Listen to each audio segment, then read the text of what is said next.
الحمد لله رب العالمين وأصلي وأسلم على المبعوث رحمة للعالمين وعلى آله وصحبه أجمعين أما بعد.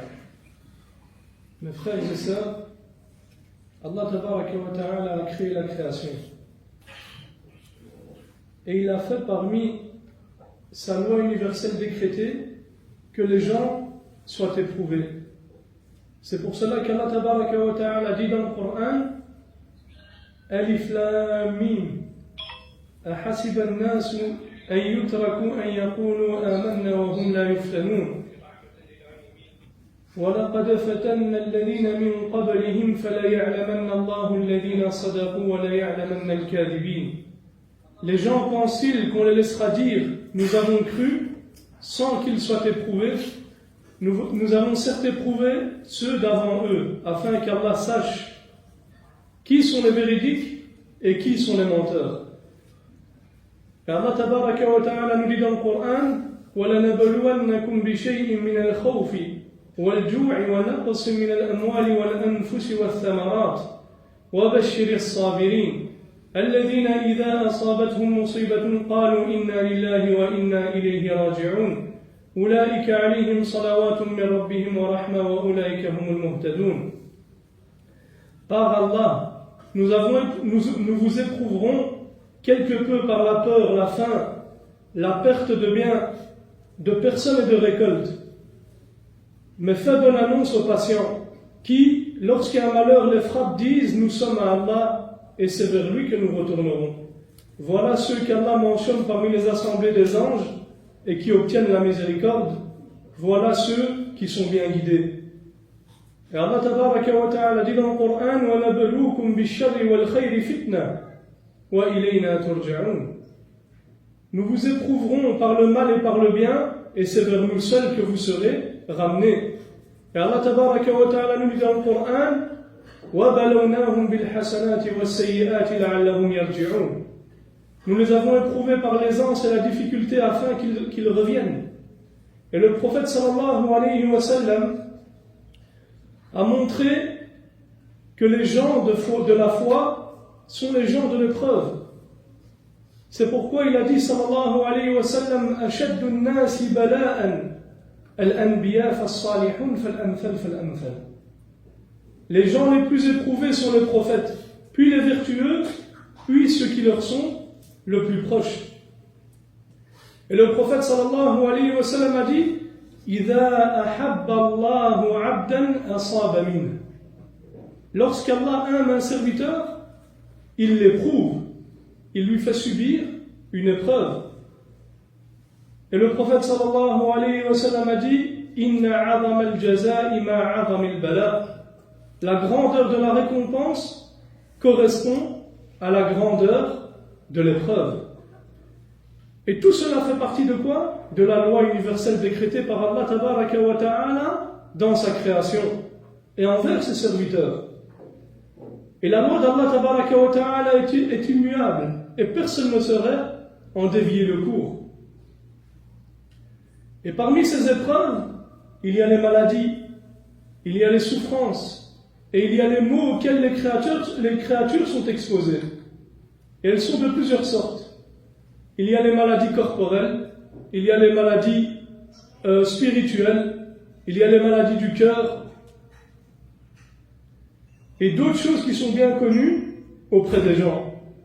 Et ce sont des maladies et personne n'en est exempt, personne n'en est épargné, que ce soit un prophète envoyé ou que ce soit un homme pieux. Et c'est pourquoi Allah Tabaraka wa Ta'ala a éprouvé ses prophètes. Et comme vous le savez, Allah Tabaraka wa Ta'ala a éprouvé Ayyub alayhi salam par la maladie. Et parmi ces maladies-là, il y a le waswas, c'est-à-dire les insufflations sataniques, qui est le sujet de notre conférence. Et le waswas, ou qu'on peut appeler également les insufflations ou les pensées furtives, qui viennent au cœur et également à l'âme. Et elles font partie des maladies par lesquelles notre Seigneur Tabaraka wa Ta'ala éprouve ses serviteurs. Et le mot waswas est le nom verbal du verbe waswasa yuwaswisu. et son origine renvoie au murmure ou au chuchotement. Et on dit également c'est huwa kalamun nafsi ou bien hadithun nafs, c'est-à-dire la parole intérieure, le mouvement de l'âme et son agitation. Et certains savants disent que le waswas ne vient que dans le mal et la désobéissance. Et c'est pourquoi le waswas ne touche pas les choses qui relèvent de l'obéissance. Et pour cette raison, Allah tabaraka wa ta'ala n'a pas fait du waswas une adoration, mais il a ordonné de demander refuge auprès d'Allah tabaraka wa ta'ala contre ceci. Et le prophète sallallahu alayhi wa sallam a également ordonné de s'en prémunir et de s'en protéger. Et cela montre que le waswas ne contient aucun bien et qu'il compte parmi les maladies qui touchent la personne dans sa vie d'ici-bas, et il est obligatoire de les repousser par les moyens légiférés et les voies qui ont été établies par la législation. Et celui qui médite sur les waswas qui touchent l'être humain trouve que leurs sources sont au nombre de 3. C'est-à-dire que le waswas revient à 3 choses. La première chose, c'est quoi? C'est l'âme qui incite au mal. Et Allah tabaraka wa ta'ala nous dit concernant cela, dans le Coran, il dit وَلَقَدْ خَلَقَنَا الْإِنسَانَ وَنَعْلَمُ مَا تُوَسْوِسُ بِهِ نَفْسُهُ وَنَحْنُ أَقْرَبُ إِلَيْهِ مِنْ حَبْلِ الْوَرِيدِ. Par Allah, nous avons créé l'homme et nous savons ce que son âme lui suggère. Nous sommes plus proches de lui que sa veine jugulaire. Et Allah tabaraka wa ta'ala dit dans le Coran وَمَا أُبَرِّئُ نَفْسِي, concernant Yusuf alayhi salam, وَمَا أُبَرِّئُ نَفْسِي إِنَّ النَّفْسَ لَأَمَّارَةٌ بِالسُّوءِ إِلَّا مَا رَحِمَ رَبِّي. Malgré tout, je ne m'innocente pas, car l'âme incite fortement au mal, sauf pour ceux que mon Seigneur, par sa miséricorde, préserve. La première source, on a dit, c'était quoi? L'âme qui incite au mal. La deuxième source, c'est le diable parmi les djinns. Le diable parmi les djinns. Et Iblis et ses soldats et son armée soufflent, lancent et insufflent ces wasawis au fils de Adam. Et il ne vous échappe pas ce qui est arrivé à Adam alayhi salam lorsque Iblis a senti son cœur et a trouvé qu'il désirait la permanence dans le jardin et dans le paradis. Et qu'est-ce qu'il a fait alors Iblis? Il a commencé à lui insuffler ces wasawis-là. Et Allah tabaraka wa ta'ala dit dans le Coran فوسوس لهما الشيطان ليبدي لهما ما وري عنهما من سوآتهما. Puis Satan, afin de leur dévoiler leur nudité qui leur était cachée, leur insuffla: votre Seigneur ne vous a interdit cet arbre que pour vous empêcher de devenir des anges et d'être immortels. Regardez le waswas. Ya ikhwa akhawat, le waswas, son origine, elle vient de très loin.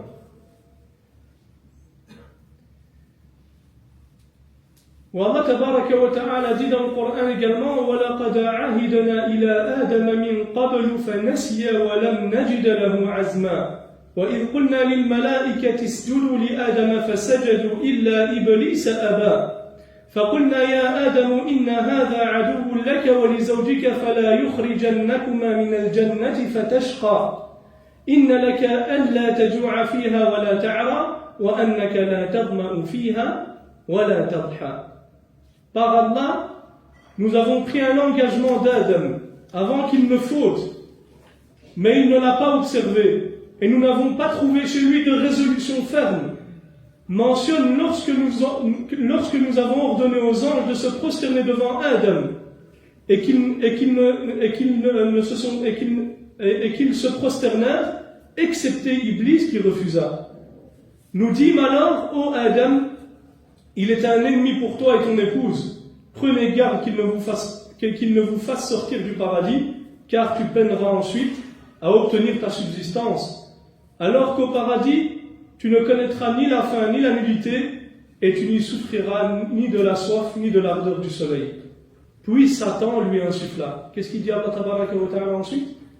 فَوَسْوَسَ إِلَيْهِ الشَّيْطَانُ قَالَ يَا آدَمُ هَلْ أَدُلُّكَ عَلَى شَجَرَةِ الْخُلْدِ وَمُلْكٍ لَا يَبْلَى. Regardez Shaytan. Puis Satan lui insuffla: Ô Adam, veux-tu que je te montre l'arbre de l'immortalité qui t'offrira un royaume impérissable? Car le Shaytan a senti le cœur de Adam.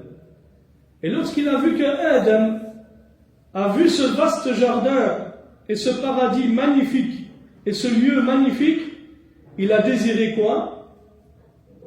Et qu'il a désiré le fait d'y demeurer éternellement, il l'a alors trompé et attaqué par cette porte. Parce que le Shaytan, il va t'attaquer parce que toi tu aimes, il sent le cœur. Et c'est pourquoi la source la plus grande du waswas, c'est le Shaytan, c'est le diable. La troisième source, c'est les shayatin parmi les hommes. Les diables parmi les hommes. Shayatinul ins. Et Allah tabaraka wa ta'ala a appelé certains humains shayatin. Il les a nommés ainsi, comme il dit dans sa parole tabaraka wa ta'ala: وَكَذَلِكَ جَعَلْنَا لِكُلِّ نَبِيٍّ عَدُوًّا شَيَاطِينَ الْإِنسِ وَالْجِنِّ يُوحِي بَعْضُهُمْ إِلَى بَعْضٍ زُخْرُفَ الْقَوْلِ غُرُورًا. Tout comme nous t'éprouvons à travers eux, nous avons dressé contre chaque prophète des ennemis, des démons d'entre les hommes et les djinns, les uns insufflant aux autres des paroles enjolivées afin de les abuser et de les tromper. Et certaines personnes parmi les humains ont une forme de diablerie semblable à celle des shayatin, semblable à celle d'Iblis. Ils insufflent des mauvaises pensées et incitent au mal. Et c'est pour ça qu'ils sont semblables aux shayatin, al-jinn et à Iblis. Et c'est pour ça qu'il se peut même que le mal chez certains humains soit très fort. Par exemple, certaines personnes, il se peut qu'un humain leur insuffle des waswas pour faire en sorte qu'ils soient au milieu de l'enfer. Non, ça existe, ya ikhwa wa akhawat. Et si vous voulez, lisez la parole d'Allah tabaraka wa ta'ala en surat as-Saffat au sujet du dialogue qu'il y a eu entre deux amis ou deux compagnons. Lorsque l'un d'entre eux a dit à son ami ici-bas, il lui dit quoi? فَاطَّلَعَ فَرَآهُ فِي سَوَاءِ الْجَحِيمِ قَالَ تَاللَّهِ إِنْ كِدتَّ لَتُرْدِينِ وَلَوْلَا نِعْمَةُ رَبِّي لَكُنْتُ مِنَ الْمُحْضَرِينَ أَفَمَا نَحْنُ بِمَيِّتِينَ إِلَّا مَوْتَتَنَا الْأُولَى وَمَا نَحْنُ بِمُعَذَّبِينَ. Traduction du sens rapproché des versets: voulez-vous l'observer d'en haut? Il regardera alors et le verra au milieu de la fournaise. Il lui dira: par Allah, tu as bien failli causer ma perte. Sans la grâce de mon Seigneur, j'aurais été de ceux qu'on expose au châtiment. C'est-à-dire que son ami venait chez lui et lui disait: est-ce que tu crois au jour dernier? Est-ce que le jour dernier existe? Puis il revenait et lui chuchotait à l'oreille et essayait de détruire sa foi qu'il y avait dans sa poitrine et dans son cœur. Mais alhamdoulilah, il avait une forte foi, il avait une foi puissante, qu'il a préservée, et il a donc pu s'éloigner de ce compagnon-là. Et c'est la même chose avec le waswas, comme on va voir. Et c'est pour ça, je crois que vous allez voir que certaines personnes pieuses, et dont l'apparence était la piété, et qui étaient sur le bien, puis on les voit soudainement s'égarer et dévier. C'est parce que justement un diable humain, parmi les shayatin al-ins, qui murmure dans son oreille des ambiguïtés, et qui les lance dans son cœur, et puis il n'arrive plus à s'en débarrasser, et à s'en détacher. Et c'est exactement ce qui se passe avec les gens de la bid'a.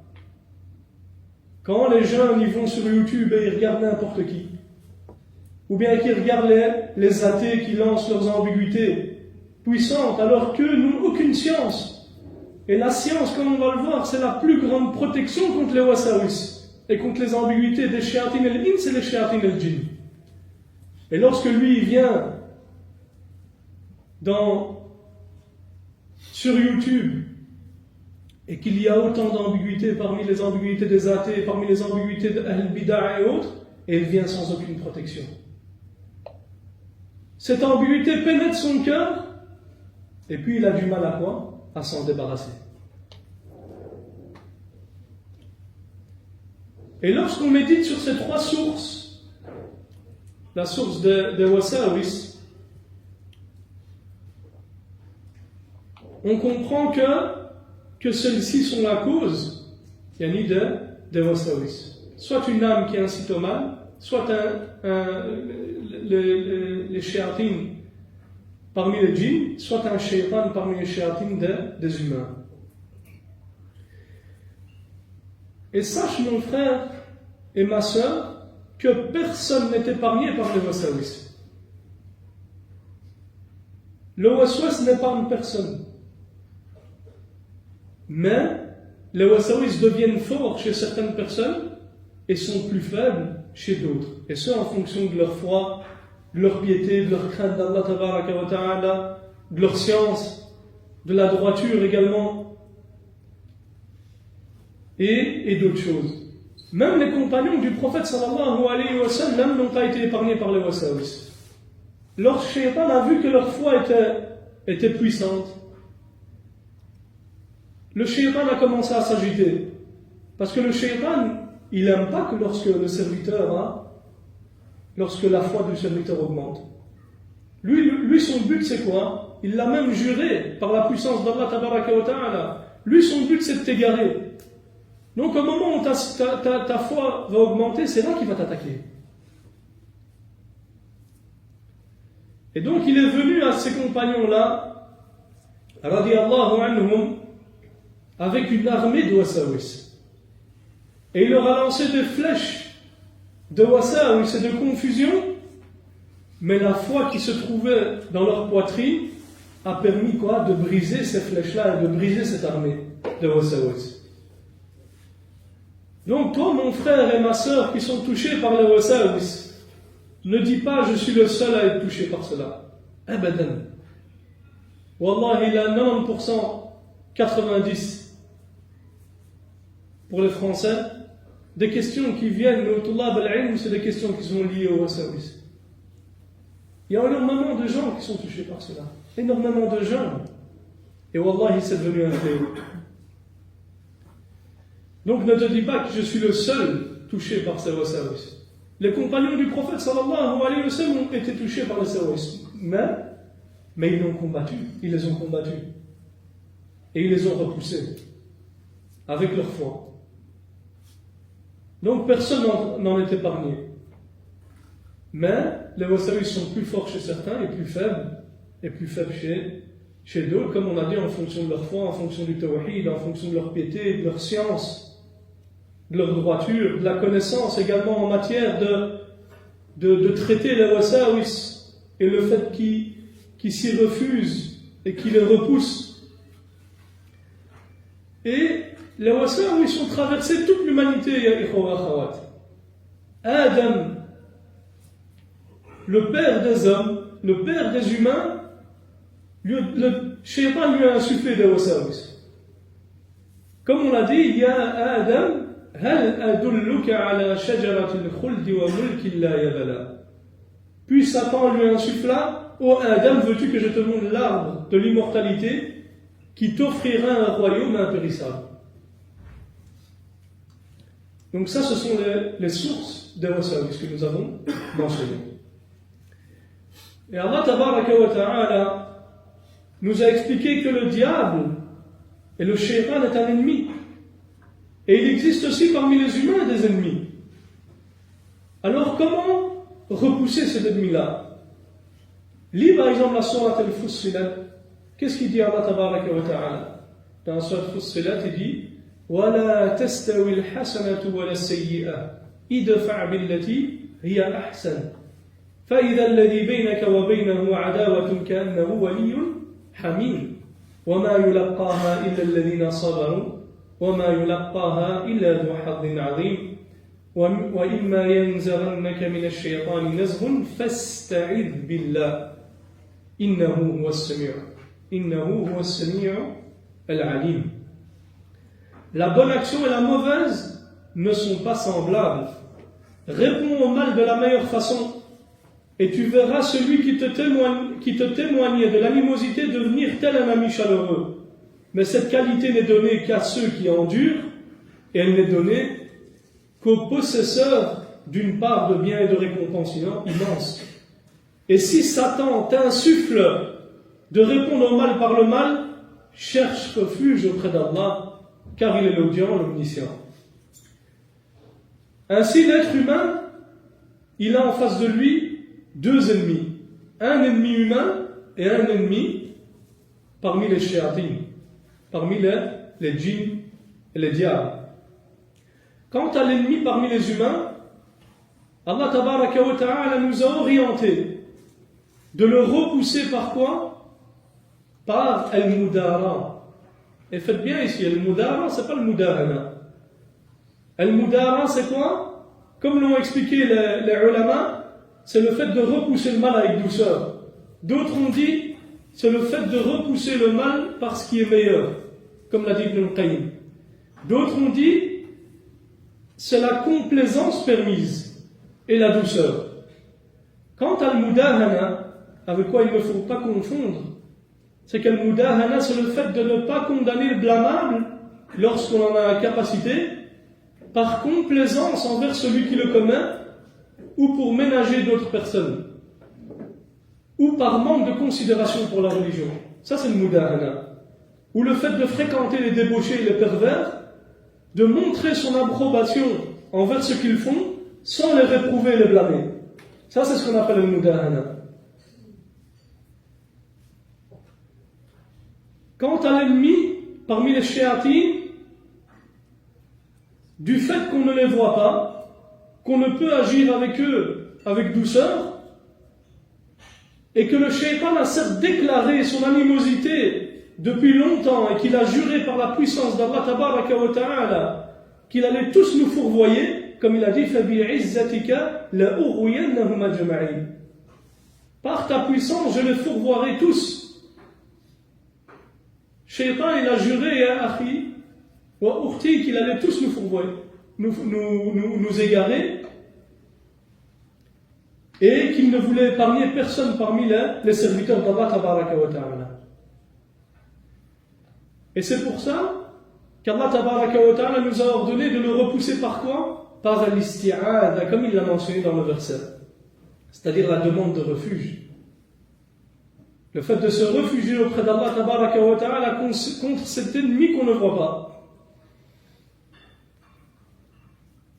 En demandant refuge auprès d'Allah Tabaraka wa Ta'ala contre son mal, contre ses insufflations, contre son chuchotement, contre son stratagème, et contre toutes ces choses-là. Et c'est pour ça qu'Allah Tabaraka wa Ta'ala dit, comme on l'a dit, وَإِمَّا يَنْزَغَنَّكَ مِنَ الشَّيْطَانِ نَزْغٌ فَاسْتَعِذْ بِاللَّهِ. Et si Satan t'insuffle, cherche refuge auprès d'Allah. Ista'id billah, fasta'id billah. Et Allah Tabaraka wa Ta'ala nous dit, et nous a clarifié que le diable était un ennemi. Il dit, Tabaraka wa Ta'ala, Inna ash-shaytana lakum aduwwun fattakhidhuhu aduwwa. Satan est pour vous un ennemi, considérez-le donc comme tel. Et ce qui est étonnant, c'est que tout le monde sait que le diable est un ennemi. Mais le problème, c'est qu'ils mettent en pratique la première moitié du verset, Inna ash-shaytana lakum adu, c'est-à-dire Satan est pour vous un ennemi. Cette chose-là, alhamdoulilah, il n'y a pas de problème dans ça. Le problème, c'est qu'ils ne mettent pas en pratique la seconde moitié du verset. où Allah tabaraka wa ta'ala dit fattakhidhuhu aduwa, considérez-le comme un ennemi. Et Allah tabaraka wa ta'ala nous dit dans le Coran أفتتخذونه وذريته أولياء من دوني وهم لكم عدو بئس للظالمين بدلا.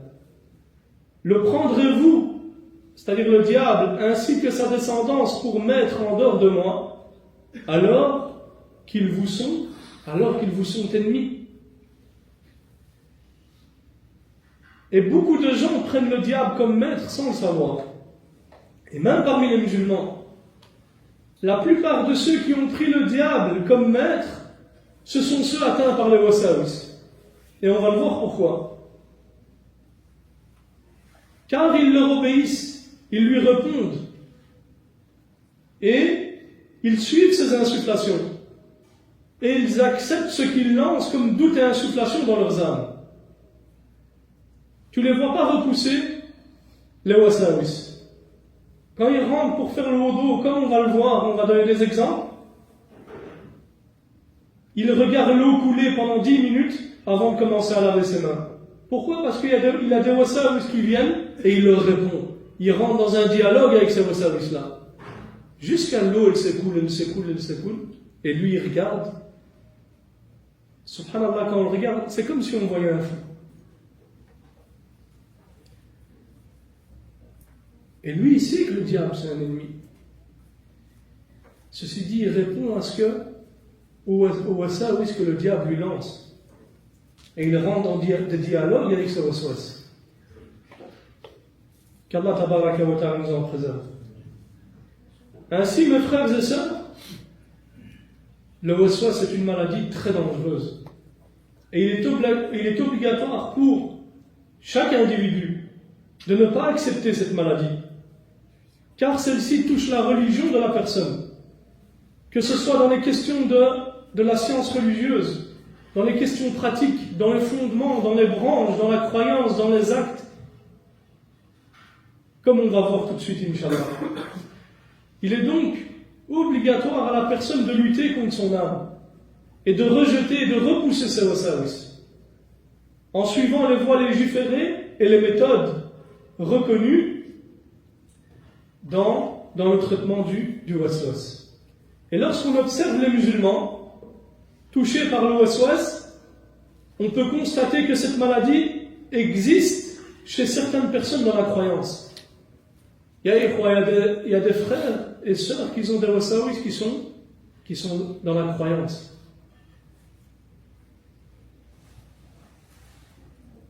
Et on les voit alors avoir des wasawis dans des sujets qui sont liés à l'invisible. Est-ce que le paradis existe? Est-ce qu'il y a Yom al-Akhir, le jour du jugement dernier? Est-ce que ça existe? Est-ce que l'enfer existe? Et c'est pourquoi le prophète sallallahu alayhi wa sallam en a informé. Il a été rapporté que le prophète sallallahu alayhi wa sallam a dit dans un hadith authentique: le diable s'approche de l'un d'entre vous et lui demande qui a créé ceci, qui a créé cela, jusqu'à lui dire qui a créé ton Seigneur. Quand il entend ceci, le croyant doit chercher refuge auprès d'Allah et ne pas y prêter attention. Ça, c'est la parole de ton prophète sallallahu alayhi wa sallam. C'est-à-dire que si le prophète sallallahu alayhi wa sallam l'a dit, c'est parce que ça s'est produit à son époque. Ça s'est produit à son époque. Et le prophète sallallahu alayhi wa sallam a également informé Abu Hurayra radiyallahu anhu. Il lui a dit: comment ferais-tu, ya Abu Hurayra, lorsque des gens viendront te demander qui a créé ceci, qui a créé cela, puis finiront par dire qui a créé Allah. Et plus tard, il y a un groupe qui est venu au masjid chez Abu Hurayra radiyallahu anhu et a posé exactement cette question à Abu Hurayra: qui a créé Allah? Alors Abu Hurayra les a chassés avec des cailloux et a dit: Sadaqa Rasulullah. Le prophète sallallahu alayhi wa sallam a dit vrai. Et c'est pour cela que ceux qui ont des waswas dans les questions liées à la croyance, cela représente un immense problème pour eux. Et c'est une musiba. Et les gens face à ces waswas sont de deux catégories. La première catégorie, c'est ceux qui repoussent le waswas, le rejettent, en sont dérangés et en sont contrariés. Comme c'était le cas des compagnons du prophète sallallahu alayhi wa sallam. Lorsqu'ils sont venus auprès du prophète sallallahu alayhi wa sallam et l'ont informé de ce qu'ils ressentaient dans leur fort intérieur et qu'ils n'osaient même pas prononcer. Imaginez-vous. Et dans une autre version, il disait: ô messager d'Allah, il y a des choses en nous, c'est-à-dire des wasawis, telles qu'il nous serait préférable de nous jeter du ciel que d'en parler. Et dans une autre version, il disait: les charbons ardents nous seraient préférables que d'en parler. Et le prophète sallallahu alayhi wa sallam, qu'est-ce qu'il leur a dit? Il leur a dit: vous avez trouvé cela? Est-ce que vous ressentez cela? Et il a ensuite dit sallallahu alayhi wa sallam: cela est la foi évidente. Pourquoi? Comme on a dit, lorsque la foi du serviteur d'Allah est puissante, le shaitan va essayer par tous les moyens d'envoyer ses soldats et d'essayer d'égarer la personne. Lui envoyer des wasawis, essayer de l'égarer, peu importe la manière. Mais ce que la personne doit comprendre ici, c'est que ce n'est pas le waswas en lui-même qui est la foi évidente. Le prophète sallallahu alayhi wa sallam a dit: ceci est la foi évidente. C'est pas pour le waswas en lui-même, mais plutôt pour son rejet, le fait de le repousser, et ce que la personne ressent face à ses pensées. C'est-à-dire qu'il préférait tomber du ciel que de parler et de dire ce qu'il y a dans son âme et ce qu'il y a comme waswas dans son fort intérieur. Et c'est ça qui est la véritable foi. C'est ça qui est la foi évidente. C'est pas le waswas lui-même. Donc le fait de détester cette chose, les wasawis, de ne pas l'accepter, de ne pas y répondre, de ne pas rentrer dans des dialogues avec les wasawis, de ne pas se laisser entraîner par ceux-ci, ceci est la foi évidente. Et ça prouve que la personne a une foi puissante. La deuxième catégorie de personnes, c'est ceux qui se laissent entraîner par les wasawis, rentrent dans des dialogues, répondent aux waswas. Et celui qui est dans cette catégorie, qu'Allah tabaraka wa ta'ala nous préserve, et nous en préserve, et qu'il guérisse ces gens-là, c'est que ceux qui sont dans cette situation, ils sont voués à la perdition. Parce qu'ils rentrent dans une habitude, dans un engrenage dans lequel ils ne pourront pas s'en sortir. Pourquoi? Parce qu'ils dialoguent. Ils dialoguent avec rien, subhanallah. Comme il dit un de nos savants, il dit: moi je conseille à celui qui a des waswas, lorsque ces waswas lui viennent à l'esprit et que Shaitan lui parle, qu'il fasse comme si c'était un fou qui était en face de lui. Est-ce que le fou, est-ce qu'on prend en considération ce qu'il dit? Jamais. Donc là, c'est la même chose. Comment ça se fait, ya akhil karim wa ukhti, que tu vas rentrer dans un dialogue avec quelque chose que tu ne vois pas?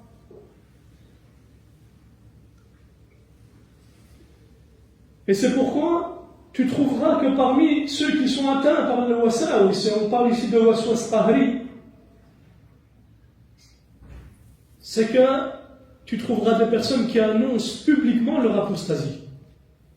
Et eux, ils croient qu'ils ont fait quelque chose d'incroyable, alors que la solution et le traitement, il est dans la parole du prophète sallallahu alayhi wa sallam. Mais tu les trouves, subhanallah, ils n'ont pas fait preuve d'endurance ni de patience, et tu les trouves annoncer publiquement leur apostasie. Ou d'autres délaisser les piliers de l'islam, délaisser la prière, et ça vient petit à petit. Ils commencent par délaisser la prière à la mosquée, puis ils commencent par délaisser la prière du Jumu'ah, puis ils délaissent Dhuhr, ils prient, non, ils commencent à prier en retard, et puis ils délaissent complètement la prière. Ensuite, le diable, qu'est-ce qu'il fait? Il les jette dans la confusion. Mais ce shaitan qui t'a poussé à faire ces choses-là, mon frère et ma sœur, il dira, le jour du jugement, il dira, comme Allah tabaraka wa ta'ala nous informe, il disait وَمَا كَانَ لِي عَلَيْكُمْ مِنْ سُلْطَانٍ. Je n'aurai aucun pouvoir sur vous. Je n'avais aucun pouvoir sur vous. C'est-à-dire que lui, il va te dire quoi? Il va te dire, moi j'ai rien fait. Moi je n'ai fait que t'appeler à cela et toi tu m'as répondu. Et lui, il va s'innocenter de cela. Il va dire, mais moi, je n'avais aucun pouvoir sur vous. C'est pour ça qu'Allah tabaraka wa ta'ala nous dit dans le Coran, Inna kayda shaytani kana da'ifa. Car le stratagème du diable est certes faible. Et le waswas dans les questions de croyance est une chose qui peut être, comment on va dire ça? On peut dire que cela est quelque chose de bien, dans le sens où que ça prouve que la foi est puissante, forte et authentique, c'est au moment où ces waswas-là viennent à la personne, qui les déteste, qui s'y refuse, qui le repousse, qui ne se laisse pas entraîner par cela. Alors à ce moment-là, on va dire, non, cette personne-là qui a atteint par ces waswas-là à ce moment-là, c'est pourquoi? Parce que sa foi, elle est puissante. Et que le shaitan cherche à tout prix à l'égarer. Donc il nous envoie ces waswas-là. Ceci dit, lui, sa foi est tellement forte, et tellement puissante, qu'il quoi? Il repousse ces waswas-là. Il ne rentre pas dans un dialogue, il ne se laisse pas entraîner par ceci. Et comme on l'a dit, plus la foi du serviteur est forte, plus le shaitan va essayer de l'égarer. Et plus cela va l'agacer. C'est pour ça qu'il dit فَبِعِزَّتِكَ لَأُغْوِيَنَّهُمْ أَجْمَعِينَ إِلَّا عِبَادَكَ مِنْهُمُ الْمُخْلَصِينَ. Par ta puissance, dit le diable, je les fourvoierai tous, à l'exception de tes serviteurs, auxquels tu auras accordé le salut. Donc, mes frères, plus la foi et la certitude augmentent, plus le diable et le shaitan tentera d'atteindre la personne et de l'égarer à travers ses wasawis. Et en particulier en disant, qui a créé ceci, qui a créé cela, jusqu'à ce qu'il le surprenne avec cette parole effrayante en réalité, jusqu'à ce qu'il le surprenne en disant, qui a créé Allah. Et le prophète sallallahu alayhi wa sallam nous a ordonné de suivre des étapes, et il nous a donné des étapes à suivre afin de se débarrasser de ces wasawis. La première étape, comme il a dit dans le hadith, il a dit, c'est de chercher refuge auprès d'Allah tabaraka wa ta'ala. Le fait, quand cela te vient, ya akhil karim, qu'il y a un waswas qui te vient, et que le diable essaie de dialoguer avec toi, de rentrer, et d'essayer de t'égarer par cette porte, tu dis, a'oudhu billahi minash shaitanir rajim. C'est la première chose que tu dois faire. Ensuite, la deuxième chose, comme l'a dit le prophète sallallahu alayhi wa sallam, de ne pas y prêter attention, de cesser immédiatement d'y penser.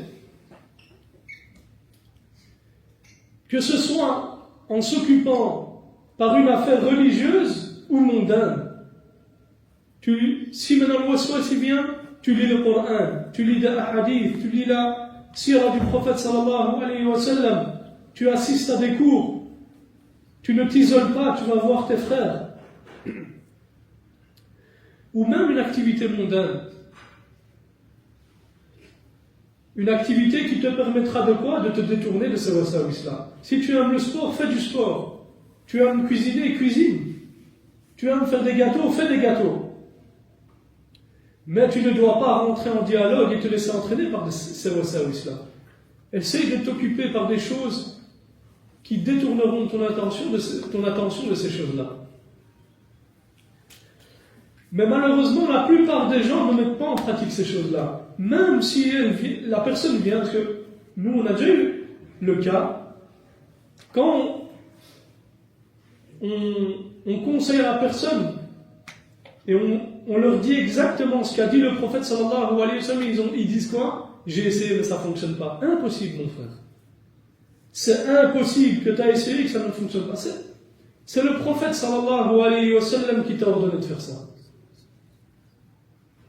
Si tu l'avais fait correctement, ces choses-là, ces wasawis-là se dissiperaient. Et comme on va le voir à la fin du cours, également, qu'est-ce que disent les psychiatres et les psychologues par rapport à cette chose-là? Donc, malheureusement, la plupart des gens ne mettent pas en pratique ces moyens légiférés. Et, troisièmement, il y a également ce qui est venu dans l'affaire d'Ibn Abbas, qui a été rendu bon par l'imam al-Albani, rahmatullah alayhi, dans le fait, quand c'est ça, il se présente le fait de réciter la parole d'Allah, tabaraka wa ta'ala, huwa al-awwal wa al-akhir wa al-zahir wa al-batin. Il est celui que rien ne précède et celui après lequel rien n'existe, celui au-dessus duquel rien ne s'élève et celui sous lequel rien ne s'interpose, il est l'omniscient. Comme dit Cheikh Ibn Uthaymin, rahimahullah, il est celui qui n'a point de commencement et que rien ne précède.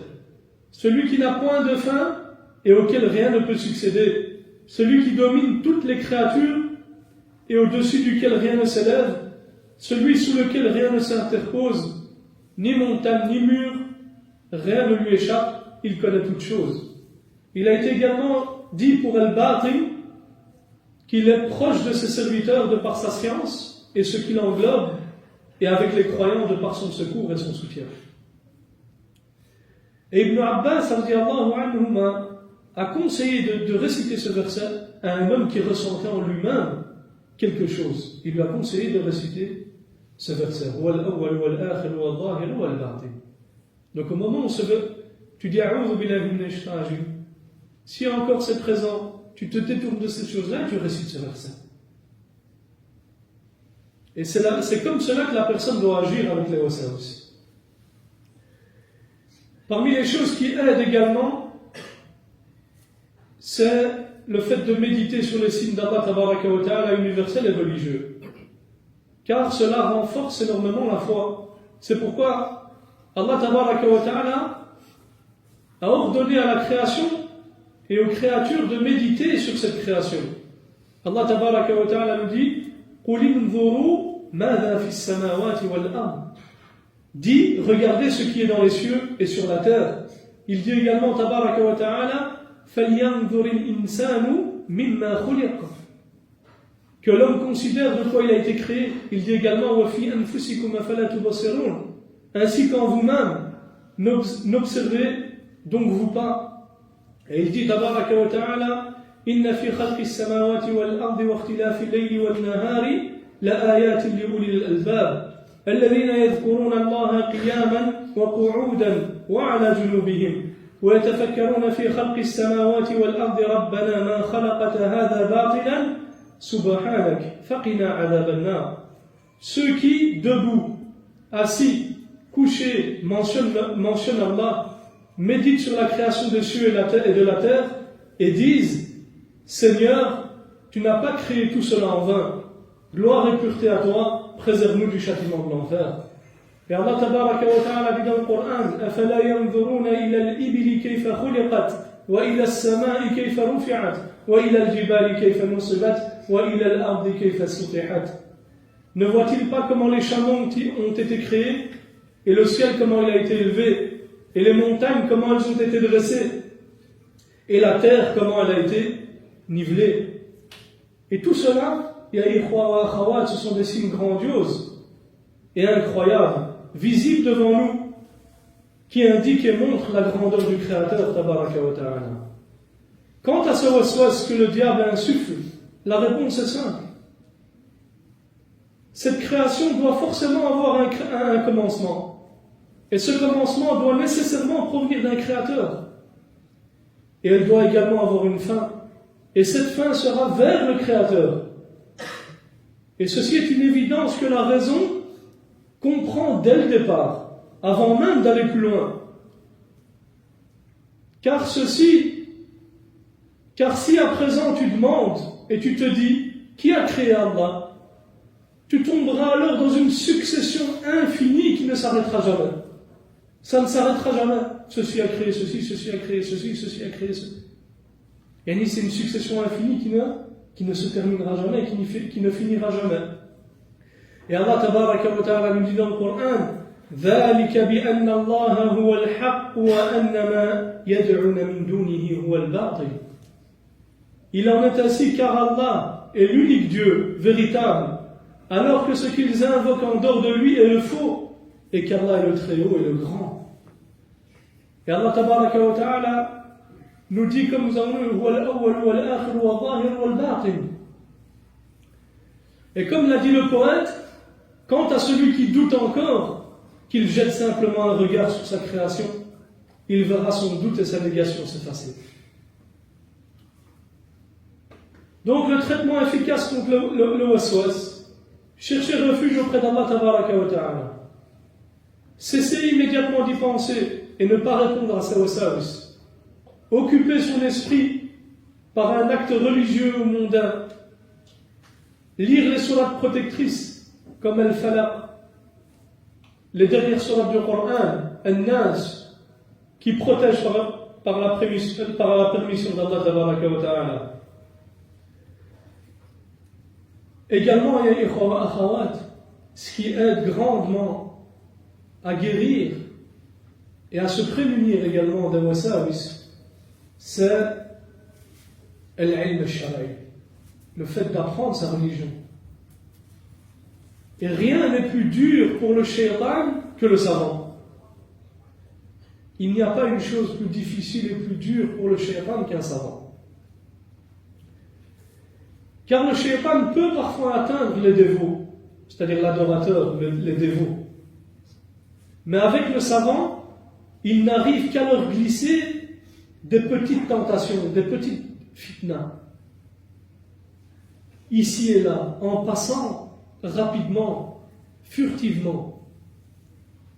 Quant aux dévots, il arrive à les prendre, il arrive à prendre le dessus et les dominer. Il arrive à prendre le dessus sur eux et les dominer. Pourquoi? Parce qu'ils n'ont pas de science. Cette science qui est, avec la permission d'Allah tabaraka wa ta'ala, comme un bouclier qui les protège des flèches de shaytan et de son armée, que ce shaytan envoie pour attaquer le cœur de l'homme. Cette science, c'est un bouclier. Et cette science religieuse, ya ikhwa wa akhawat, c'est la colonne vertébrale et la base de cette religion. C'est pour cela que le diable n'atteint que très peu les savants. Et on rapporte de Abdul Qadir al-Jilani, rahimahullah, qui est un ulama parmi les ulama de la Hanabila. Et il ne faut pas se faire ici attention et prêter attention à la parole des soufis qui mentent sur Abdul Qadir al-Jilani, rahimahullah. Le cheikh Abdul Qadir al-Jilani, c'était un savant parmi les savants de la Hanabila.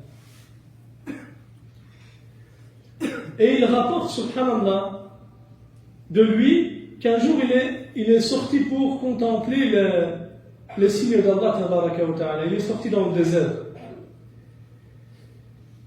Et il faut savoir que le cheikh Abdul Qadir, c'était quelqu'un de très très pieux.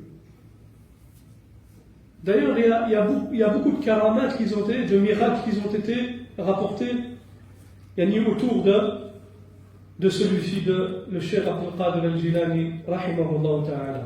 Et il a été rapporté que lorsqu'il marchait dans le désert, il y a un nuage qui s'est approché de lui. Et subhanallah, une silhouette est apparue. Et celle-ci lui a dit, Ya Abdul Qadir, je suis ton Seigneur, ana rabbuk, et je te rends licite ce que j'ai rendu illicite aux autres, c'est-à-dire à la communauté de Mohammed sallallahu alayhi wa sallam. Qu'est-ce que Abdul Qadir rahimahullah a dit immédiatement? Et ce qui l'a poussé à dire cela, c'est quoi, ya ikhwa? Si ce n'est qu'il ilm qu'il avait. Il lui a dit, Irsa adu Allah. Il lui a dit, va-t'en, ennemi d'Allah. Et le shaitan lui a dit à ce moment-là, tu m'as certes échappé. لَقَدْ نَجَوْتَ مِنِّي يَا عَبْدَ الْقَادِرِ. J'ai certes égaré 70 dévots, 70 pour les Français. Comment m'as-tu reconnu? C'est-à-dire que 70 personnes, 70 qui sont passées par cet endroit-là, le shaitan les a égarés. Mais le cheikh Abdel Qadir al-Jilani, lui, alhamdoulilah, a réussi. Et qu'est-ce qui l'a poussé à cela? C'est l'ilm. Et lorsqu'il lui a dit, ce shaitan, comment as-tu su que j'étais le diable? Il lui a dit, j'ai la ferme conviction qu'Allah tabaraka wa ta'ala ne rendrait pas licite ce qu'il a rendu illicite à Mohammed sallallahu alayhi wa sallam. Car celui-ci est mort alors qu'il a parachevé, alors qu'il a complété sa religion. Et regarde cette science-là, mon frère. Cette science qui n'était pas présente chez ces dévots-là. Et cette science qui te permet d'être ferme et de préserver ta religion. Et de te préserver lors des fitanes, lors des troubles. C'est pour cela que la science permet de discerner entre le bien et le mal, entre le vrai et le faux. Et ça, c'est les wasawi qui concernent et qui sont liés à la croyance, à la aqida. Ensuite, on a les waswas dans les actes pratiques. Allahumma musta'an. Et il faut savoir que dans les actes pratiques, il y a de nombreuses formes de waswas et de nombreuses catégories. Mais on va essayer de résumer cela en quelques points. Parmi les wasawis par lesquels certaines personnes sont éprouvées, qu'Allah tabaraka wa ta'ala nous guide ainsi qu'à eux, on peut en trouver plusieurs sortes. Il y a des personnes pour lesquelles les wasawis se sont tellement accumulés et les encerclent comme si elles étaient prises entre quatre murs, subhanallah, au point qu'elles sont considérées comme folles. Et quand on voit cette personne, on se dit, subhanallah, on dirait un fou. Et lorsque tu regardes leurs paroles, leurs actes et leurs comportements, on peut juger qu'il est réellement fou. Et pourquoi? Parce que dans chaque situation, il a des wasawis. Dans la prière, dans les ablutions, dans le reçu, dans le wudu, dans la vie conjugale, quand tu lui demandes, il dit, subhanallah, j'ai divorcé ma femme plus de 60 fois. Dans sa vie quotidienne, par rapport aux gens, le mauvais soupçon, il croit que tout le monde parle sur lui. Tout le monde le regarde. Il met un pied dehors. Il croit que les gens vivent seulement pour lui. Et en réalité, cette personne-là, c'est le shaitan qui l'a attrapé. Il l'a attrapé et l'a sorti de la catégorie des gens de doigts de raison pour le mettre avec les fous.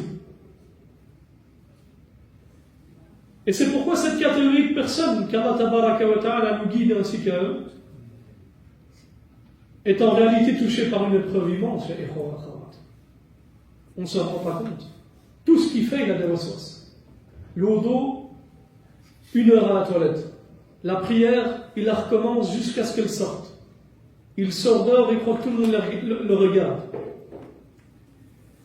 Et ces gens-là ont besoin de lutter contre leur propre âme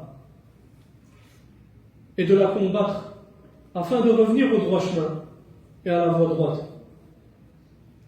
Et Allah tabaraka wa ta'ala dit dans le Coran, وَالَّذِينَ جَاهَدُوا فِينَا لَنَهْدِيَنَّهُمْ سُبُلَنَا.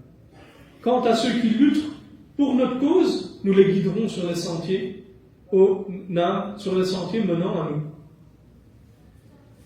Par exemple, on trouve les wasawis dans l'intention.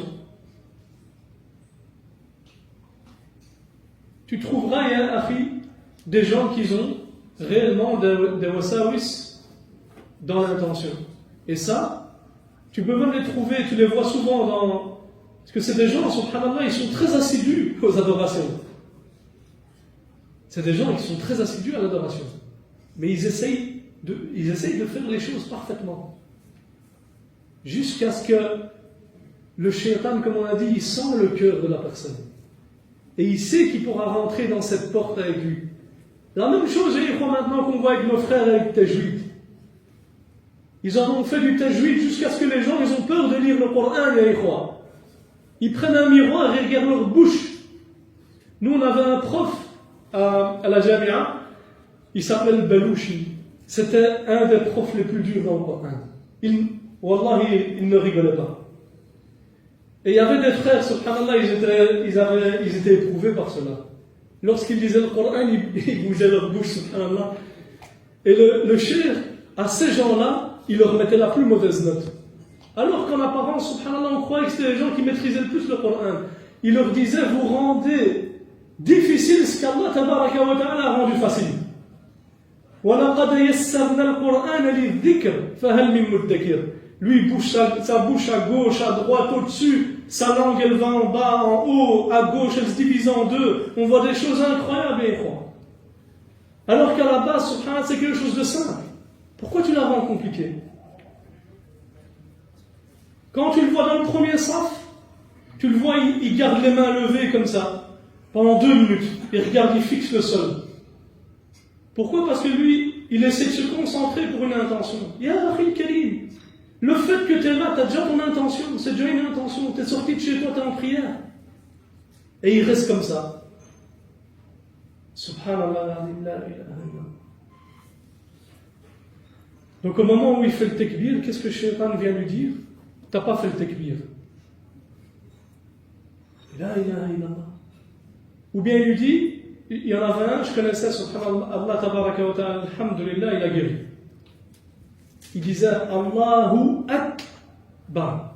Et puis il recommençait. Il faisait comme ça avec sa tête, il disait non, c'est pas possible. Et il recommençait Allahu Akbar. Un jour j'ai été le voir, je dis Ya akhi, wallahi, tu t'affilies à la Salafiyya, alhamdulillah, les gens de la Sunna. Je dis les gens ils te prennent pour un fou. Parce que moi je riais, même moi j'avais honte. Je regardais les gens autour de lui qui le regardaient. Et quand tu allais chez les gens qui leur demandaient, c'est normal, ils disaient, il est fou. Il n'est pas fou, le frère. Là qu'il y rentre dans un dialogue avec son waswas. Shaitan lui dit, t'as pas dit Allahu Akbar. On ne peut pas mieux le dire, subhanallah. Chaque lettre, il la décortique. Allahu Akbar. Comment vous voulez dire mieux que ça? Là qu'il y rentre dans un dialogue, ce qui, subhanallah, sa prière, quoi? L'imam, il est déjà à la 2e, 3e raka. Lui, il est encore là avec ses mains en l'air. Et wallahi, ces gens-là, Shaitan joue avec eux, il les fait souffrir rudement, c'est une souffrance. Quelque chose qui est simple à la base, pour eux, c'est un adab, c'est une guerre.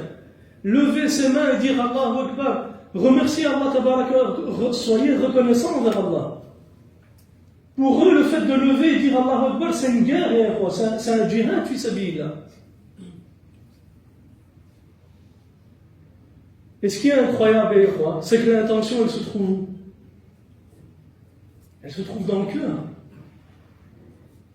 Et le fait de la prononcer, est une bid'a. C'est une innovation. Quand tu te présentes à la prière de l'Aïcha, tu n'as pas besoin de dire j'ai l'intention de prier la prière de l'Aïcha. Comme un qui avait dit à un, il avait entendu une personne au Masjid Nabawi dire j'ai l'intention de prier la prière de l'Aïcha. Il lui a dit n'oublie pas l'heure et la date. Il lui a dit n'oublie pas l'heure et la date.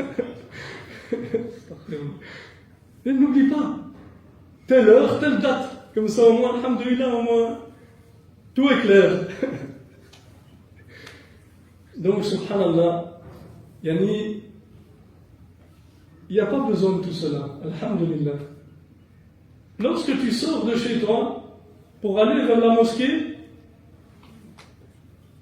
est-ce que tu dis, maintenant je sors de chez moi, je me dirige vers la mosquée, je vais mettre mon pied droit, ensuite je vais mettre mon pied gauche, maintenant je vais commencer petit à petit, je vais prendre mes chaussures, je vais les mettre dans... Tu dis pas tout ça.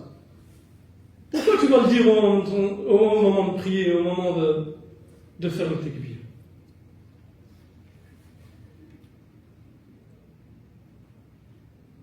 Donc au moment où tu sors de chez toi, ya Akhil Karim, c'est déjà une intention. Parce que tu as mis l'intention d'aller pour prier l'Aïcha. Et tu n'as besoin de rien dire, alhamdulillah. L'intention est dans le cœur et la prononcer est une innovation. Et le prophète sallallahu alayhi wa sallam, ni les sahaba ne l'ont jamais dit, ne l'ont jamais prononcé. Pourquoi toi tu vas le faire? Et c'est pour cela que le diable essaye de rentrer par cette porte. Il lui complique les règles liées relatives à l'intention. Et dans chaque chose, c'est comme ça.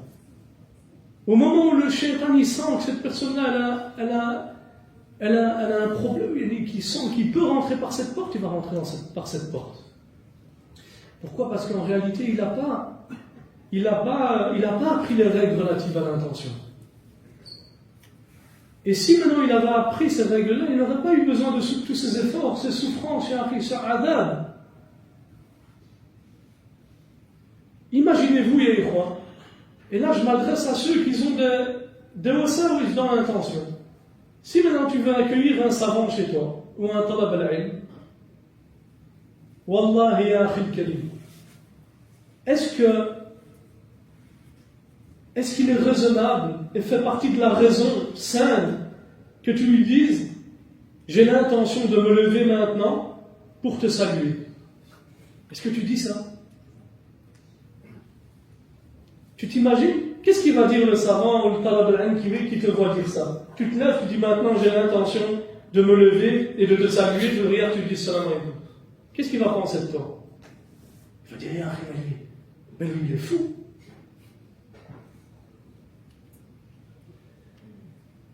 Et c'est pourquoi il y a une croix. Pour celui qui a un problème concernant l'intention, il lui est obligatoire d'apprendre les règles relatives à l'intention.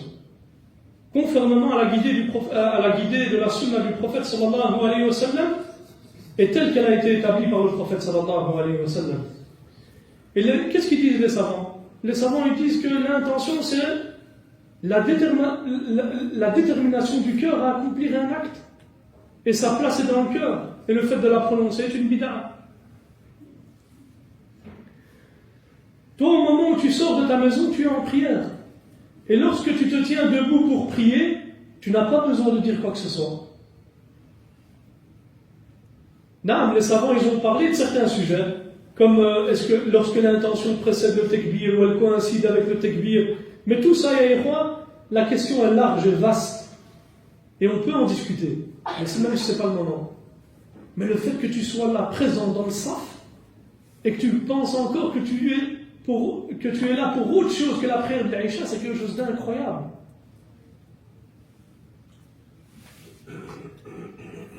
Mais le fait de se mettre à hésiter, à se fatiguer pour mettre l'intention, Wallahi, cela provient de shaytan et c'est des waswas. Et c'est un waswas dangereux. Et on demande à Allah tabaraka wa ta'ala de nous préserver. Ensuite, on a le waswas dans l'istinja, dans la purification, dans le fait de laver ses parties intimes qu'Allah tabaraka wa akramakumullah. Et wallahi, ce waswas-là est l'un des pires, avec le najasat, avec les impuretés. Et nombreux sont ceux qui sont touchés par cela.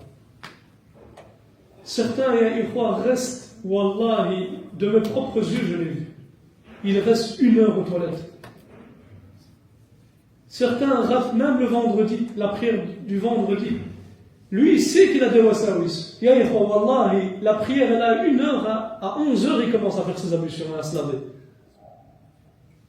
À 11 heures. 2 heures, Certains ratent la prière en groupe, et tout ça, et lorsqu'on les regarde, et on regarde attentivement ce qu'ils font, tu vois exactement que ça vient chez eux. Certains ont même complètement délaissé la prière. Pour toi, ya akhi, Wallahi, que tu vas t'accomplir tes ablutions, ça te prend 30 secondes, que tu te lèves, tu pries. Pour lui, quand il te regarde à toi, il se dit pour lui, ça c'est quelque chose d'incroyable. C'est pour ça qu'il faut remercier Allah tabaraka wa ta'ala et demander à Allah tabaraka wa ta'ala qu'il nous préserve de ces choses-là. Parce que pour eux, le fait que toi tu fasses cela, c'est quelque chose d'incroyable. Il y en a un jour, il m'a appelé au téléphone, il m'a dit j'en peux plus mon frère. J'ai été jusque chez lui à la maison, J'ai dû lui montrer comment je faisais les ablutions, il n'y croyait pas. Il disait, c'est impossible que tu vas aussi vite. Et j'ai dit, le prophète, il faisait les ablutions avec un moud ya'akhi. Il faisait les ablutions avec ça. 2 poignées. Le prophète, il faisait l'istijmar. Comme il est venu dans le hadith d'Ibn Mas'ud. Il essuyait ses parties intimes avec des pierres et ikhwa. Donnez des pierres à ce genre, à ses frères qui sont touchés par nos fesses. Demandez-lui de faire l'istijmar.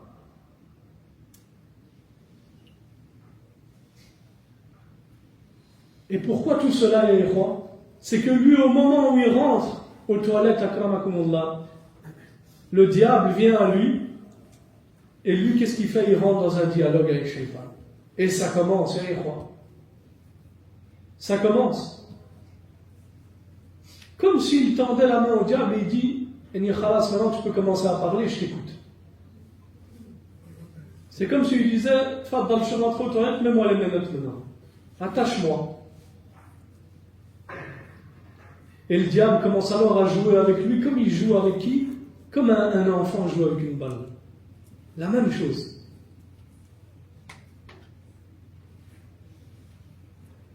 Et ce sont des situations incroyables. Ibn Taymiyyah, ainsi qu'Ibn al-Qayyim, rahimahullah, ils évoquent des choses étonnantes. D'ailleurs, concernant ceux qui sont touchés par le wasawis par rapport à l'estime et autres. Et moi-même, wallahi, je l'ai entendu de mes propres oreilles. J'ai parlé avec des frères qui sont touchés. Vous les trouvez, ils rentrent aux toilettes, mes frères. Ils sautent. Il fait ses besoins et il saute. Il saute sur place pour que les gouttes elles tombent. Il saute. Tu le vois, il saute tout seul. Comme ça, sur place, il saute. D'autres, ils font des mouvements. D'autres, ils tordent leurs parties intimes et ils croient. Jusqu'à ce qu'ils soient touchés par des maladies. Lui, il n'est pas malade à la base. Tout est bien, tout est propre, mais tellement qu'il s'adapte lui-même, il se châtie, mes frères. Il en vient à ce qu'il a des maladies. À ce qu'il soit touché par des maladies. Des pressions, des choses incroyables. Et, comme on a dit, ces comportements les font rater quoi? La prière du Jumu'ah, la prière du Jama'a, fait sortir la prière de son temps.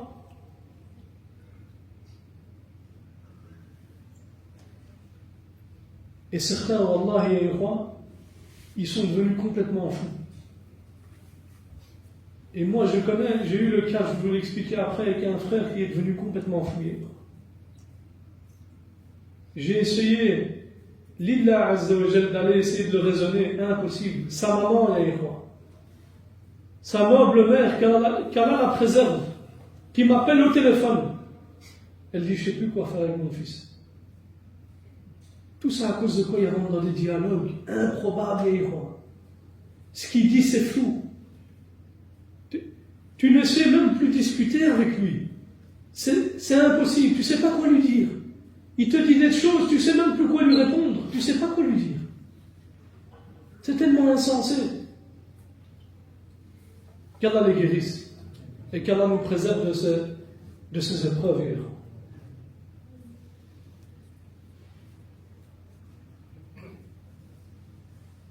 Et subhanallah, comme on a dit, il reste 2 heures, 3 heures dans les toilettes, alors que le prophète sallallahu alayhi wa sallam se nettoyait avec des pierres.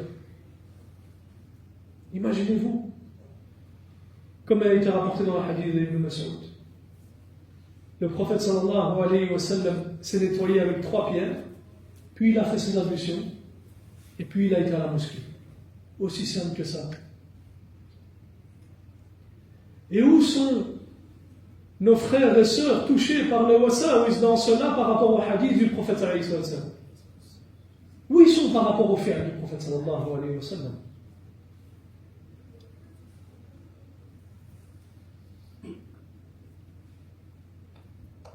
Et même Saad ibn Abi Waqqas, radiallahu anhu, un groupe de Sahaba considérait que l'istijmar est pour les hommes.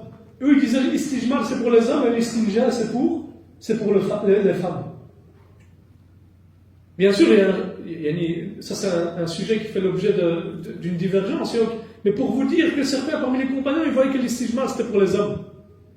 L'homme yastajmir. Et ils disaient que l'istinja c'était pour les femmes. Où sont ceux atteints par le wasawis par rapport à ces paroles-là de Sahaba ou bien les tabi'in? Où ils sont? Est-ce qu'on va accuser le prophète sallallahu alayhi wa sallam de ne pas être propre? Jamais. Tu t'imagines, toi, mon frère atteint par sa waswas, te nettoyer avec 3 pierres? Non. Ton prophète sallallahu alayhi wa sallam l'a fait.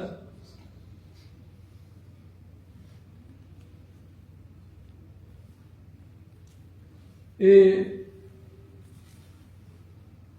mon frère Allah, lorsque tu rentres aux toilettes,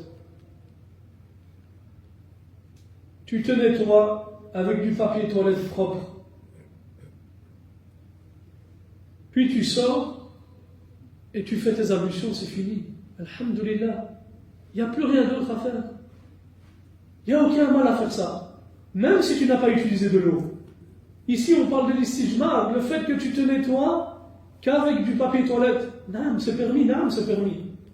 Est-ce que c'est la meilleure des choses? Non. Comme les savants disent.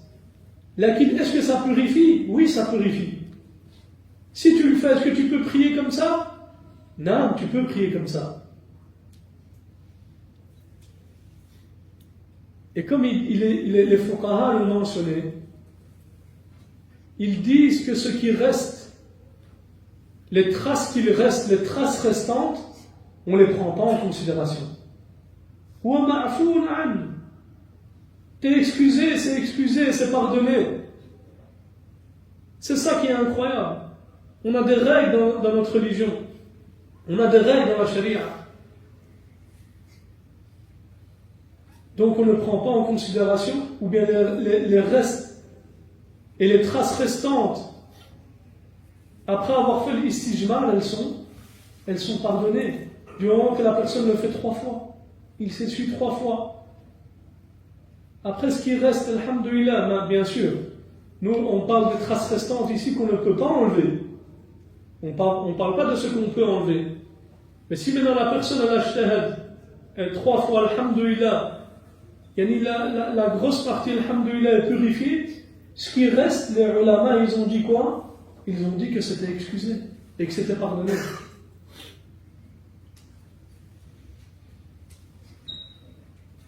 Et ces détails-là, malheureusement, subhanallah, ces détails-là maintenant, les ulama les mentionnent.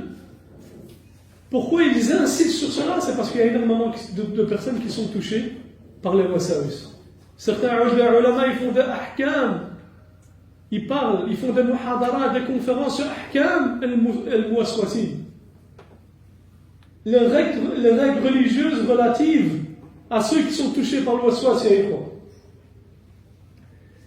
Et une autre situation qui est répandue, c'est ceux qui disent par Allah, ils te disent Wallah, lorsque je me relève, il y a des gouttes qui sortent.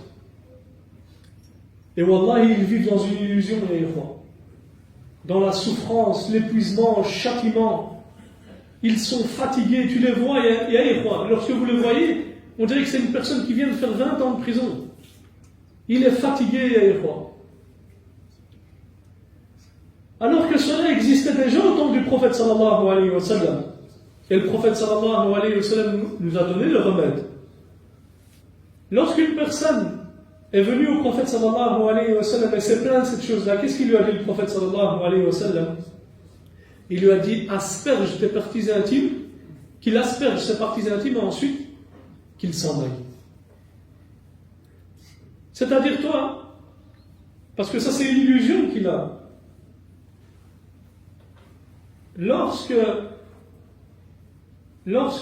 par exemple, tu fais tes besoins, tu nettoies, ensuite tu asperges tes parties intimes d'eau, tu asperges ton vêtement, Ensuite, si maintenant tu te dis tu penses qu'il y a quelque chose qui sort, tu te dis que c'est par rapport à l'eau.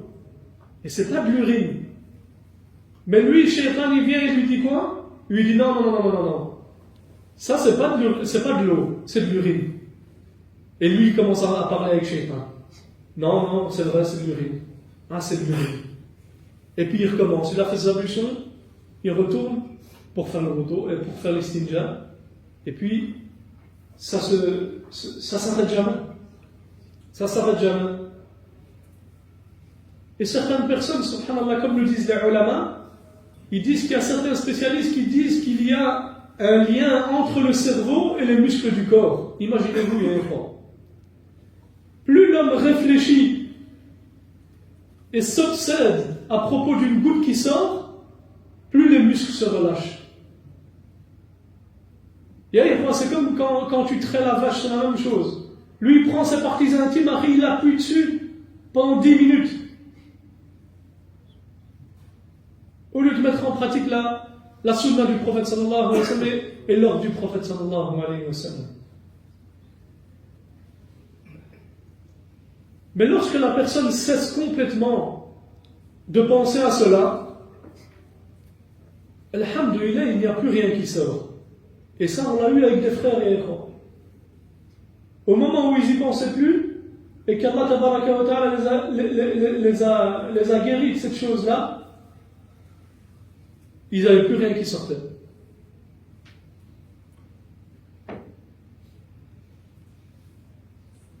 Mais c'est normal, ya akhil karim. C'est parce que seulement tu t'es libéré et tu n'es plus obsédé par cela. C'est pour ça que ça ne sort plus.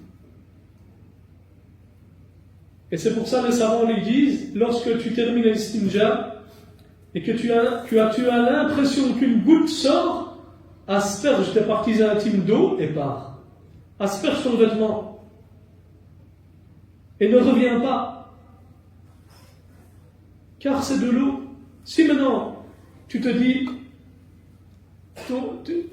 tu ressens une chose sortir, tu te dis alhamdoulilah, c'est l'eau parce que j'ai aspergé d'eau. C'est pas de l'urine.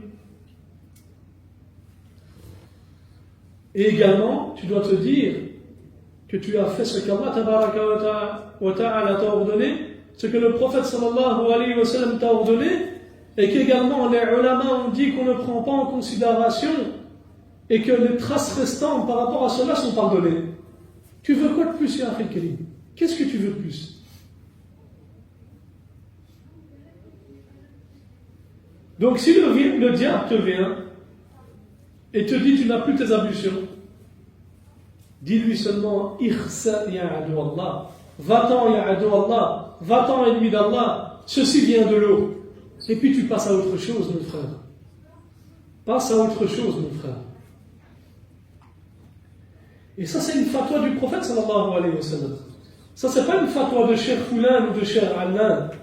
Ça c'est une fatwa de ton prophète sallallahu alayhi wa sallam qui te dit asperge tes parties intimes d'eau, puis va-t'en. Passe à autre chose, mon frère.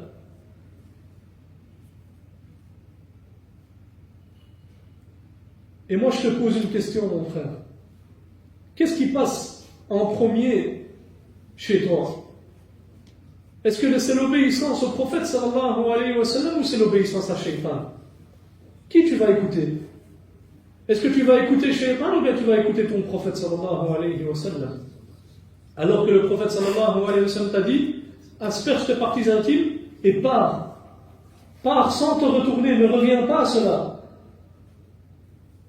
Mais le diable lui dit quoi? Viens, reviens, vérifie encore, c'est pas sûr, peut-être. Tu fais passer quoi avant, mon frère? L'obéissance au prophète sallallahu alayhi wa sallam ou l'obéissance à Shaitan? Et beaucoup parmi les frères, lorsque tu leur dis cela, ils se sentent lésés. Ils disent ya akhi, t'es dur avec moi. Mais en réalité, ya akhi, c'est toi qui obéis à Shaitan et non au prophète sallallahu alayhi wa sallam. Tu suis le Shaitan, que tu le veuilles ou non. Tu ne suis pas le prophète sallallahu alayhi wa sallam. Et tu fais passer l'obéissance de Shaitan avant l'obéissance du prophète sallallahu alayhi wa sallam. Donc la question de l'istinja est simple, mon frère. après avoir fait tes besoins, soit tu fais l'istijmar, tu t'essuies avec du papier toilette, soit tu fais l'istinja avec de l'eau, soit tu fais les deux. Mais ne laisse pas le diable te ramener encore et encore dans les toilettes après que tu sois sorti.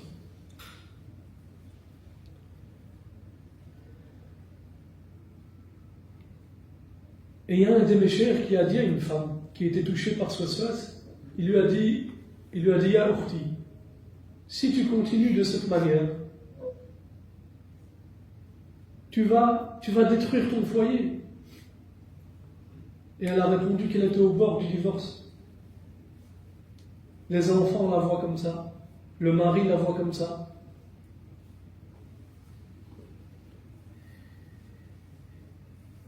Certaines femmes qui sont touchées par cela, elles nettoient d'abord tout le sol au détol. Ensuite, il y a une deuxième étape qui vient, qui s'appelle le projet waswas. Qu'Allah tabaraka wa ta'ala nous préserve les ikhwa wa akhawat. Et c'est pour ça que la guidée du prophète sallallahu alayhi wa sallam est la meilleure des guidées, et la plus complète. Et le prophète sallallahu alayhi wa sallam faisait l'istijma, et les compagnons le faisaient également. C'est pour cela que les fuqaha ont dit que s'il restait des traces après avoir essuyé 3 fois, le reste est alors excusé. Et on a une règle ici dans la charia que la difficulté apporte la facilité. Il y a tout pour fermer la porte au waswas. Pourquoi tu dis alors encore avec Shaytan?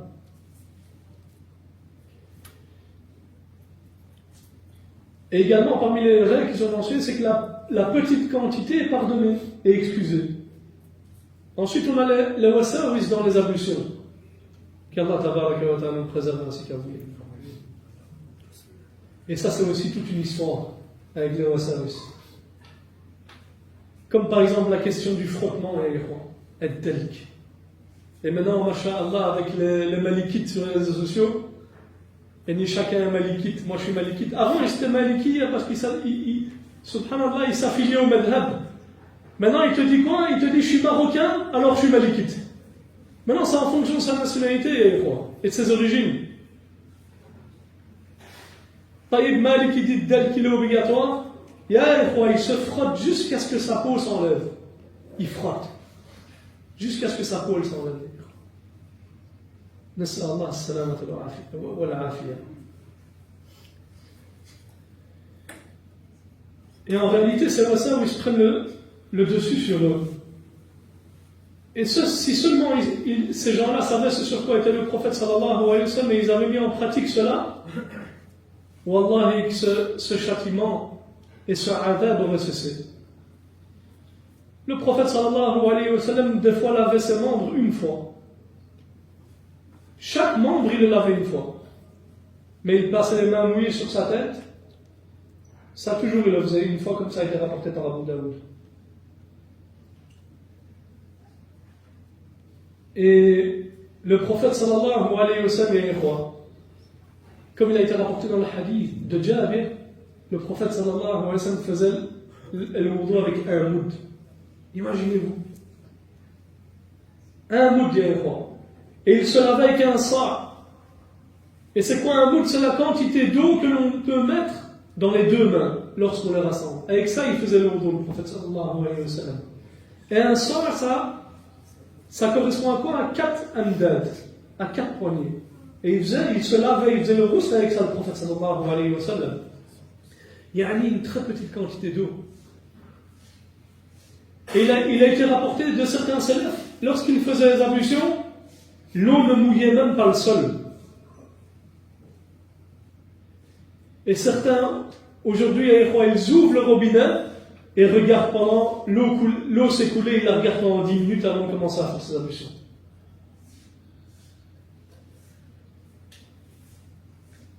Et l'imam Ahmed, rahimahullah, disait, parmi les signes du manque de compréhension de l'individu, il y a l'acharnement à utiliser beaucoup d'eau. Si tu vois une personne utiliser beaucoup d'eau, sache que c'est un jahil. Il a été rapporté de certains savants qu'un d'entre eux avait ce problème-là. Et les gens ont commencé à le blâmer, et subhanallah, les gens se moquaient de lui, jusqu'à ce qu'il délaisse cela. Parce que c'est pas quelque chose de normal que tu utilises beaucoup d'eau.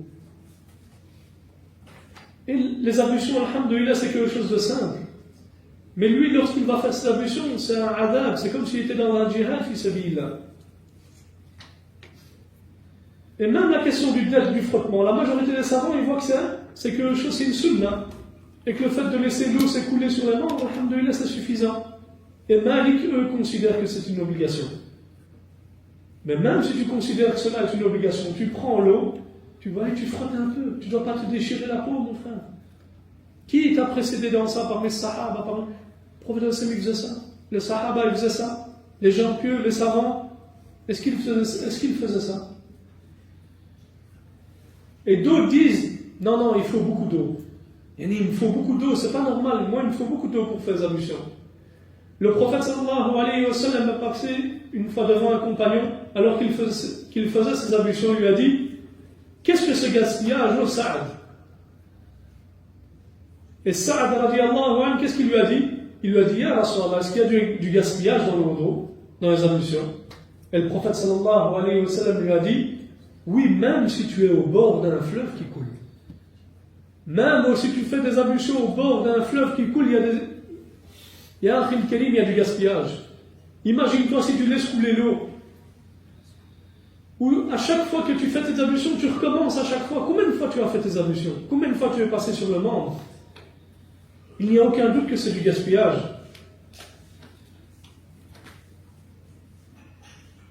Et ce qui est obligatoire, mon frère en Allah, c'est de mettre fin à cela lorsque ça te vient. Tu cesses d'y penser et tu continues ton adoration et ton obéissance. Et tu te détournes de ce waswas-là. En ce qui concerne le rousse, le prophète sallallahu alayhi wa sallam le faisait avec un sa'. Yani arba'at amdad. Yani quatre poignées de. Quatre fois la quantité d'eau contenue dans 2 poignées. Et lorsqu'une personne a dit cela ne suffit pas, qu'est-ce qui lui a été dit? Quelqu'un a dit un jour, je ne sais plus si c'est un compagnon ou un tabi'in, Allahu ta'ala, ça lui a été dit cela ne suffit pas. Qu'est-ce qu'on lui a répondu? Cela suffisait à quelqu'un qui était meilleur que toi et qui avait plus de cheveux que toi. Le prophète sallallahu alayhi wa sallam. Si cela a suffi au prophète sallallahu alayhi wa sallam, pourquoi ça ne va pas te suffire à toi, mon frère? Alors qu'aujourd'hui, il y a certaines personnes qui restent 2-3 heures sous la douche pour faire le reçu. Et puis elles sortent en te disant quoi? Peut-être que c'est pas complet, peut-être que mon pied l'eau n'a pas touché mon pied, peut-être que l'eau n'a pas atteint un tel endroit. Allahu Akbar. Et chez certains, atteints de waswas, wallahi, c'est une véritable folie. Et moi, j'ai connu une personne, cette personne-là, ce frère-là, que sa noble mère m'a contacté pour aller le voir. Lui et quoi, tellement qu'il était atteint par le wasawis, il prenait 10 essuies avec lui, dans ses mains. Il faisait d'abord ses besoins. Ensuite, il jetait essuie par essuie pour essayer d'arriver à son lit. Imaginez-vous, il y a quoi? Parce qu'il ne voulait pas que ses pieds touchent le sol. Et regardez comment ça a commencé son waswas. Pour vous dire, les réseaux sociaux. Il a été voir d'abord, il avait une question, et il s'est dit, je vais quand même aller voir qu'est-ce que certains sites disent par rapport à cela. Et il a été voir que la souillure, elle se déplaçait et pouvait se déplacer par l'humidité. C'est-à-dire si on a quelque chose de sec et quelque chose d'humide, eh bien à ce moment-là, la souillure, elle peut se déplacer. Qu'est-ce qu'il s'est dit? Lui, il a regardé sa salle de bain et il a dit, subhanallah, c'est humide ici. Donc il s'est dit que s'il y avait une tache d'urine par terre, avec l'humidité, ça allait partout. Donc il a commencé à faire quoi? À prendre des essuies et les jeter. Sa mère, elle lavait plus de 50 essuies par jour, mon frère. Imaginez qu'est-ce qu'il a fait vivre à sa mère, à sa manie indienne. Aslahahullah. Comment arriver à ça, ya ikhwa? Jusqu'à ce qu'il me disait, je vois des taches jaunes partout, ya ikhwa. Qu'est-ce que vous voulez que je lui dise? Il voyait des taches jaunes partout. La ilaha illallah. Mes frères et sœurs, wallah, ne rentrez pas dans ces choses-là. Ça va vous mener à la folie.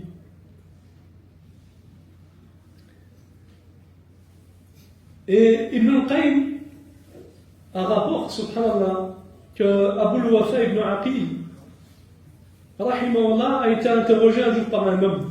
Et il a dit, moi je plonge plusieurs fois dans l'eau. Et il entre dans l'eau jusqu'à ce que son corps soit couvert d'eau. Puis je ressors, mais je ne sais pas si mon rousse est complet. C'est ce qu'il lui disait. Et Ibn Aqil lui a répondu, toi la prière ne t'est même pas obligatoire. Il dit, t'es fou. Toi ne prie même pas mon frère, c'est même pas obligatoire pour toi. Et l'autre il lui a dit, comment ça la prière n'est pas obligatoire pour moi? Il a dit, le prophète il a dit, dans le hadith authentique, il a dit, la plume est levée pour 3 personnes. Et le fou, jusqu'à ce qu'il revienne à la raison, il lui a dit, toi t'es fou. Tu plonges ton corps entier dans l'eau, tu ressors et tu dis, il y a telle partie qui n'a pas été touchée par l'eau. Elle est lèche avec toi, t'as un problème, mon frère. Il n'y a aucun doute. Allah al-Musta'an. Et est-ce qu'on peut dire que c'est un fou? Pas officiellement. Là, qui dans ses actes, non, il se comporte comme un fou. Et wallahi, la situation et le cas des gens touchés par le wasawus, c'est quelque chose de très, très étonnant et très étrange, mes frères. On entend des choses incroyables des fois. Et subhanallah, ces gens-là qui ont peur même de marcher dans un endroit. Le prophète sallallahu alayhi wa sallam priait avec ses sandales qui touchaient directement le sol. Et le prophète sallallahu alayhi wa sallam disait, sallu fi ni'alikum. Priez avec vos sandales. Et une fois le prophète sallallahu alayhi wa sallam était en prière et il a enlevé ses sandales. Les compagnons les ont également enlevées parce qu'ils ont vu le prophète sallallahu alayhi wa sallam le faire. Et lorsqu'il se retournait et qu'il a vu que les compagnons l'ont fait, il a dit, pourquoi vous les avez enlevés? Et le prophète sallallahu alayhi wa sallam et les compagnons ont dit, on t'a vu le faire donc on l'a fait également. Et le prophète sallallahu alayhi wa sallam a dit, Jibril m'a informé qu'il se trouvait une impureté, une souillure sur celle-ci. Donc il les a enlevés pendant qu'il était en prière et khawat. Donc le prophète sallallahu alayhi wa sallam a débuté la prière avec des sandales sur lesquelles il y avait une souillure. Mais quand il a su, il a enlevé ses sandales et sa prière était valide, il n'a pas recommencé sa prière. Car le jugement suit la connaissance, mes frères. Lorsque tu n'es pas au courant et que tu n'as pas connaissance de cette chose-là, et ça n'a pas le même jugement. Le prophète sallallahu alayhi wa sallam n'avait pas connaissance qu'il y avait une souillure et une impureté. Donc même si cette pierre, et même s'il y a une impureté, et supposons que cette impureté que cette chose soit impure et sèche, cela n'annule ni les ablutions, ni le rousse, et ne rend pas ton corps impur. Et ça, c'est un problème chez les gens. Eux, ils croient que l'urine, par exemple, quand son vêtement est touché par lui, ils croient qu'il doit refaire les ablutions. Non. Il y a une différence ici entre les najasat, qui sont les impuretés, qui peuvent toucher le sol, le corps, l'endroit compris, le corps, le badan ou les vêtements. Et il y a également une différence avec le hadath. Ce qui est dû, par exemple, le fait que si tu fais si par exemple tu urines, là à ce moment-là tu es en état de hadath asra, tu dois refaire tes ablutions. Il y a une différence entre le najasat elle-même et entre le hadath, l'état d'impureté. Lorsque une souillure touche ton corps et se pose sur ton corps, alors à ce moment-là, tu ne dois pas refaire tes ablutions. Il suffit d'enlever cette najasa. Et eux, leur problème, c'est qu'encore une fois, ça revient à l'ilm al-shar'i. Ensuite, on a le sujet des impuretés. Et là, c'est réellement un sujet compliqué, ya ikhwa. Et il y avait une femme, un de mes chers raconte qu'il y avait une femme en Australie, subhanallah, qui avait appelé un cheikh, et elle disait qu'elle avait des wasawif par rapport aux impuretés. Chaque jour, elle lavait les poignets. Vous voyez les poignets des portes? Chaque jour, elle les lavait. Et elle lavait également le sol. Et quand on lui a dit pourquoi tu fais ça, elle a dit j'ai des enfants, c'est possible qu'ils ont été touchés par une impureté ou une souillure, et puis ont touché cette poignée. Et wallah, il y a des choses incroyables. Si. Imaginez-vous. Et elle vivait tous les jours comme ça, dans la détresse, dans la fatigue. Mais alhamdoulilah, le cheikh, il a dit, après lui avoir conseillé et donné les conseils du prophète sallallahu alayhi wa sallam, elle les a mis en application, elle a guéri, alhamdoulilah. Mais c'est des choses qui sont très dangereuses.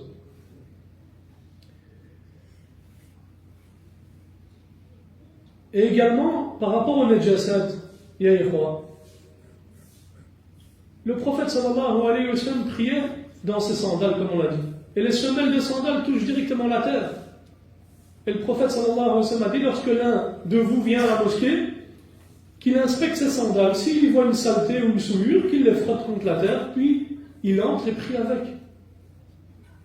Et le prophète sallallahu alayhi wa sallam, lorsque les femmes sont venues lui demander par rapport à la robe, et leur robe qui touchait et qui traînait d'un empan ou d'une coudée, le prophète sallallahu alayhi wa sallam, elles ont dit, notre robe touche forcément des souillures et des impuretés.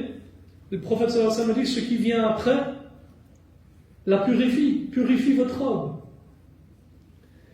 Et Ali radiallahu anhu, il a été rapporté qu'il est rentré dans la boue, puis il est rentré au prophète sallallahu alayhi wa sallam, il a été touché par la boue, il est rentré avec son corps dans la boue, puis il est rentré à la mosquée et il a prié sans laver ses pieds.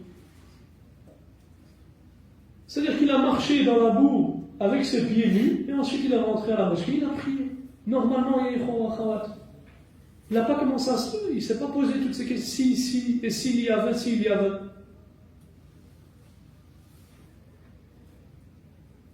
Et un jour, Omar ibn al-Khattab, ou Muawiyah, Allahu alam, il avait reçu des gens qui s'étaient appris dont ils sont assis auprès de lui. Et lorsque la prière est arrivée, un d'entre eux a dit, venez, on se lève pour faire les ablutions. Et lui, il leur a dit, est-ce que vous êtes en état d'impureté? Il a dit, non, nous sommes en état d'ablution, mais nous sommes passés à un endroit où il y avait des excréments d'oiseaux. Et elles ont touché nos pieds ou nos vêtements, ou des excréments. Et là, il a répondu quoi? Il a dit, les excréments, le vent les soulève et vous les jette dans les yeux et sur vos joues. Et il les réprimanda, il les blâma, et leur a interdit de se soumettre à ces idées. Pourquoi? Parce que ça c'est quelque chose qui est ma'fou an. C'est des choses que tu ne vois pas. C'est des choses que tu ne ressens pas. C'est des choses que tu y penses, tu dis si, c'est possible. Mais avec ça, le problème, c'est qu'on ouvre la porte à Shaitan. Et le problème, c'est qu'à force, on ne va pas s'en sortir. Et c'est pour ça que chez les fuqaha, il existe un chapitre des impuretés, un chapitre concernant les istinja et l'istijmar. Et les deux ne sont pas les mêmes. Donc si tu es touché par de l'urine, par exemple, ton vêtement est touché par l'urine, tu ne dois pas refaire tes ablutions. Et ça, c'est quelque chose d'important. Même si tu as une impureté sur toi, et que tu fais tes ablutions en ayant cette impureté sur toi, tes ablutions sont valides. Mais au moment où tu dois prier, là, on va te dire, ya akhi, tu es obligé d'enlever cette souillure et cette impureté pour prier. Et quant au waswas dans la prière, il a été rapporté dans le Sahih Muslim d'après Uthman ibn Abi al-As radiyallahu anhu qu'il s'est rendu auprès du prophète sallallahu alayhi wa sallam et lui a dit, ô messager d'Allah, certes le diable s'est interposé entre moi et ma prière ainsi que ma lecture en m'embrouillant. Alors le prophète sallallahu alayhi wa sallam lui a dit, c'est un démon que l'on appelle Khinzab. Lorsque tu le ressens, alors réfugie-toi auprès d'Allah contre lui et crachote 3 fois sur ta gauche. Et ensuite il a dit j'ai fait cela et cela a disparu. Donc il faut mettre en application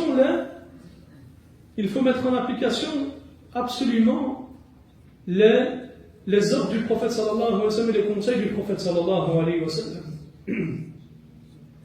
Et on a une règle dans la législation qui dit lorsque la personne doute dans la prière, elle doit se baser sur la certitude.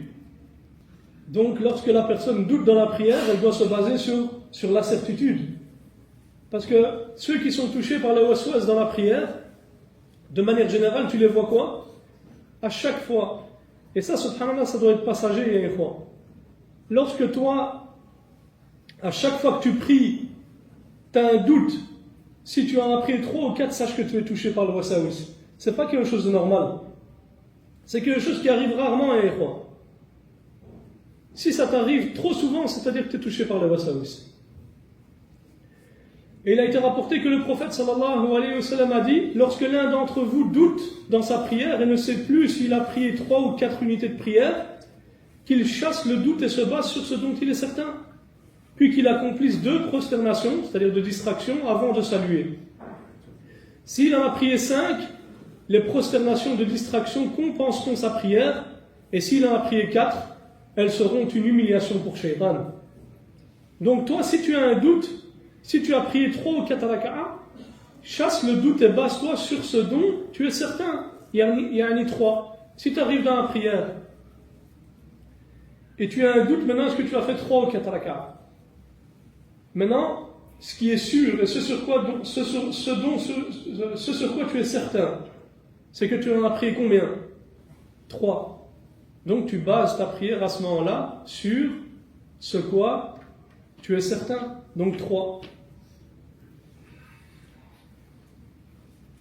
Et donc à ce moment-là, tu en pries 3 ou 4, chasse le doute et base-toi sur ce dont tu es certain.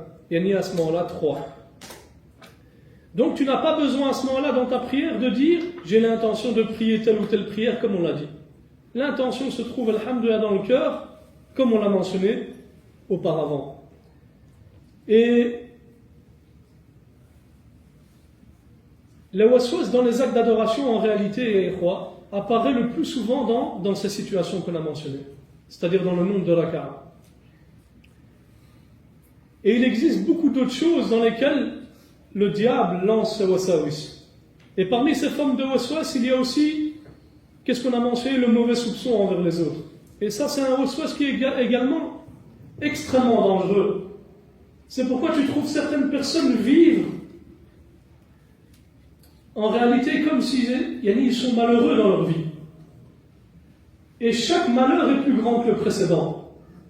Ces personnes-là vivent constamment dans l'angoisse. Et constamment dans la surveillance des autres.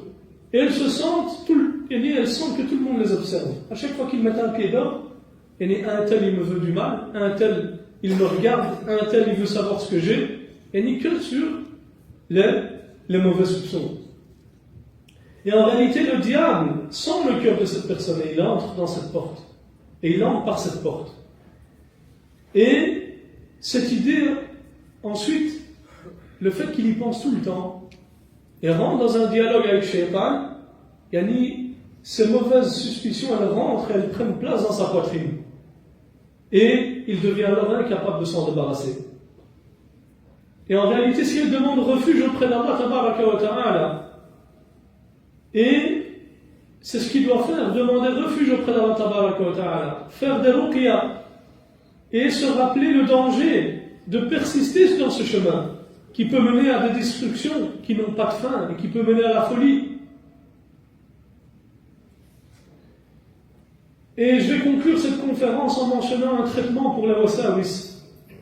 Et ce traitement a déjà été cité durant la conférence, mais on ajouterait, Inch'Allah,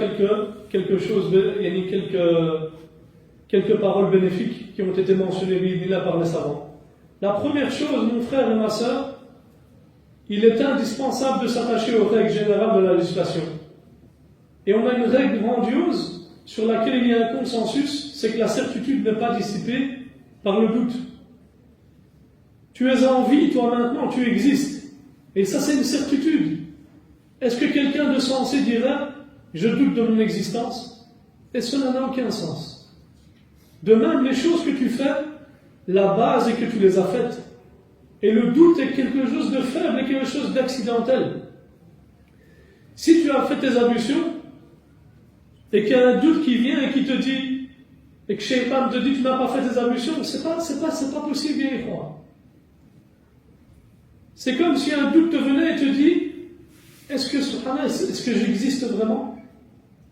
Yahri, c'est certain, tu as été aux toilettes, tu as ouvert le robinet, tu as fait tes ablutions, tu vois tes membres mouillés, alhamdoulilah, tu as fait tes ablutions, mon frère. Et c'est pour ça qu'Allah Tabaraka wa Ta'ala dit Inna dhanna la yughni min al-haqqi shay'an. Or les conjectures ne sont d'aucune utilité face à la vérité. Et le doute est faible face à la certitude. Donc tu dois construire ta vie sur la certitude. Ne la construis ni sur le doute, ni sur la probabilité al-dhann, mais construis-la sur la certitude. La deuxième chose, il est très important pour celui qui est éprouvé par les waswas de se tourner vers Allah Tabaraka wa Ta'ala, de l'invoquer avec humilité et de lui demander la fermeté. Car le waswas est très dangereux. Et c'est une menace que le diable a annoncée depuis le début. Et il a dit qu'il égarerait les fils d'Adam. Et il dit ثم لآتينهم من بين أيديهم ومن خلفهم وعن أيمانهم وعن شمائلهم. Puis je les attaquerai par devant et par derrière, et sur leur droite et sur leur gauche. Qu'est-ce qu'ils ont dit les savants? Par devant, il va leur lancer des waswas concernant les affaires de l'au-delà. Et il leur fera douter sur les sujets de la croyance, le jour de la résurrection, le monde de l'invisible et autres. Par derrière, c'est-à-dire, cela concerne, il leur lancera des waswas sur les affaires de ce bas monde. Il leur lancera des waswas dans les affaires de la dunya. Sur leur droite, c'est-à-dire dans les œuvres de bien, il les aura de faire le bien. Lorsqu'ils veulent faire une bonne action, il leur insuffle quoi? Peut-être qu'Allah ne l'acceptera pas. Ou d'autres wasawis de ce style. Et il envoie des armées de waswas et d'illusions sur cette personne-là, sur leur gauche, c'est-à-dire dans l'embellissement des péchés, qu'il s'agisse des ambiguïtés ou des shubuhat ou des shahawat, des tentations et des désirs. Et Allah Tabaraka wa Ta'ala n'a pas dit au-dessus d'eux, car le diable ne peut pas atteindre l'âme ou ne peut pas atteindre l'humain par-dessus de lui. Et ce qui est voulu ici, que la personne se tourne vers Allah Tabaraka wa Ta'ala, invoque Allah Tabaraka wa Ta'ala, qu'elle choisisse les moments où les invocations sont exaucées, la prosternation, le dernier tiers de la nuit, la dernière heure après l'asr du vendredi, entre l'adhan et l'iqama, après l'adhan. Et lorsque tu fais preuve d'humilité, mon frère et ma sœur, et que tu es affligé, et que tu es dans cet état de faiblesse, c'est là que tu es dans la meilleure posture pour qu'Allah Tabaraka wa Ta'ala réponde à ton invocation et l'accepte.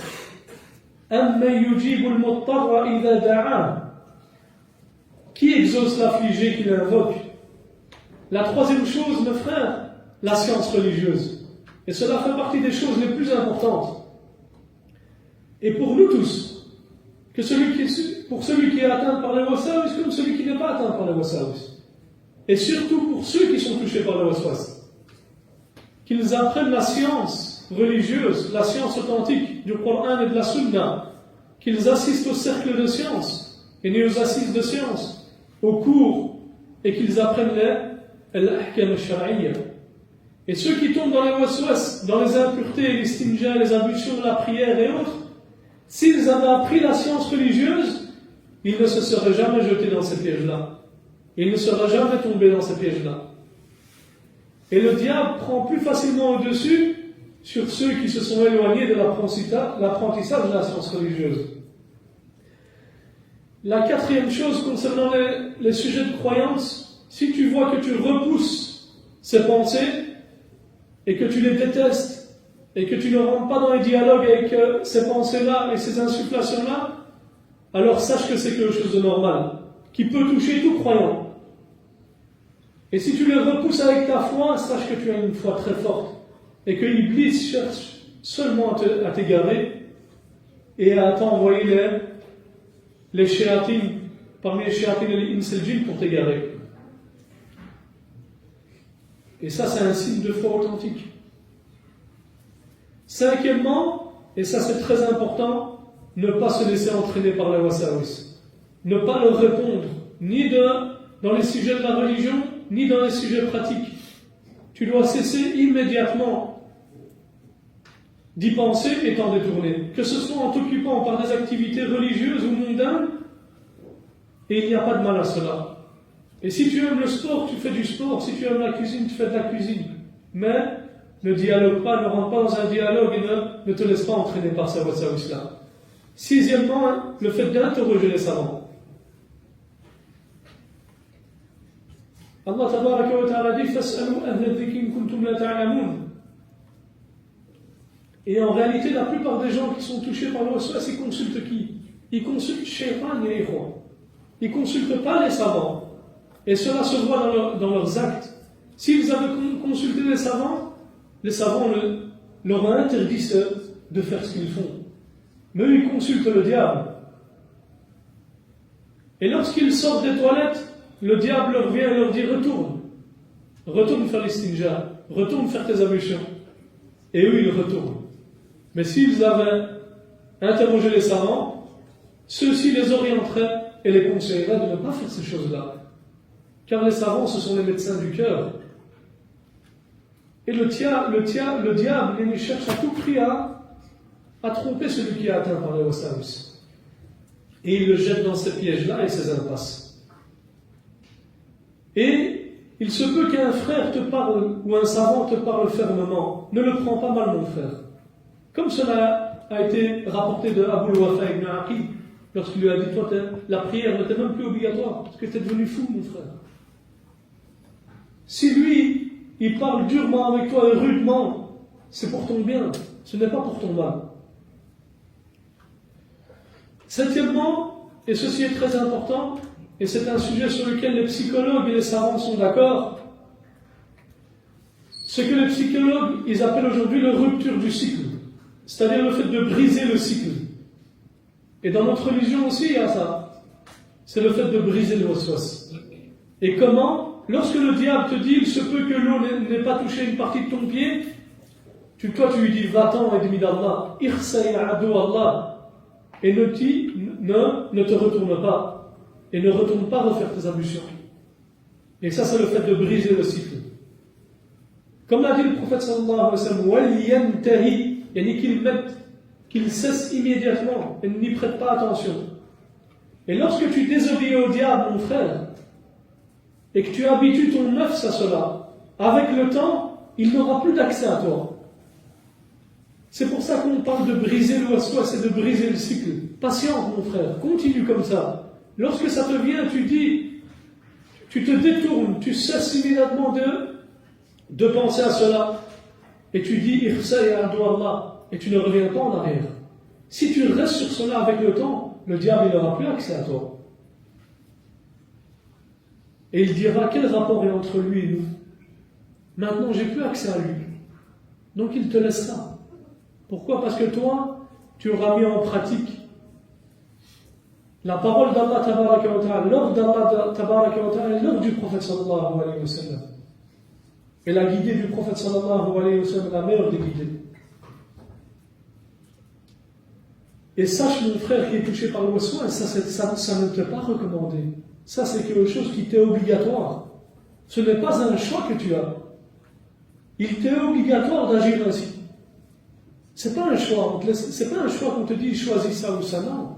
Tu es obligé d'agir comme ça. Le huitièmement, se prémunir par le dhikr d'Allah, l'évocation d'Allah tabaraka wa ta'ala, et en préservant et en persévérant sur il y a les invocations du matin et les invocations du soir, car elles sont une protection par la permission d'Allah Tabaraka wa Ta'ala, de même que le fait de préserver et persévérer sur les prières obligatoires et de garder ses membres loin des péchés. Et pour résumer, les croix, et on termine sur cela, et ça a duré peut-être un peu longtemps, mais c'était un sujet important.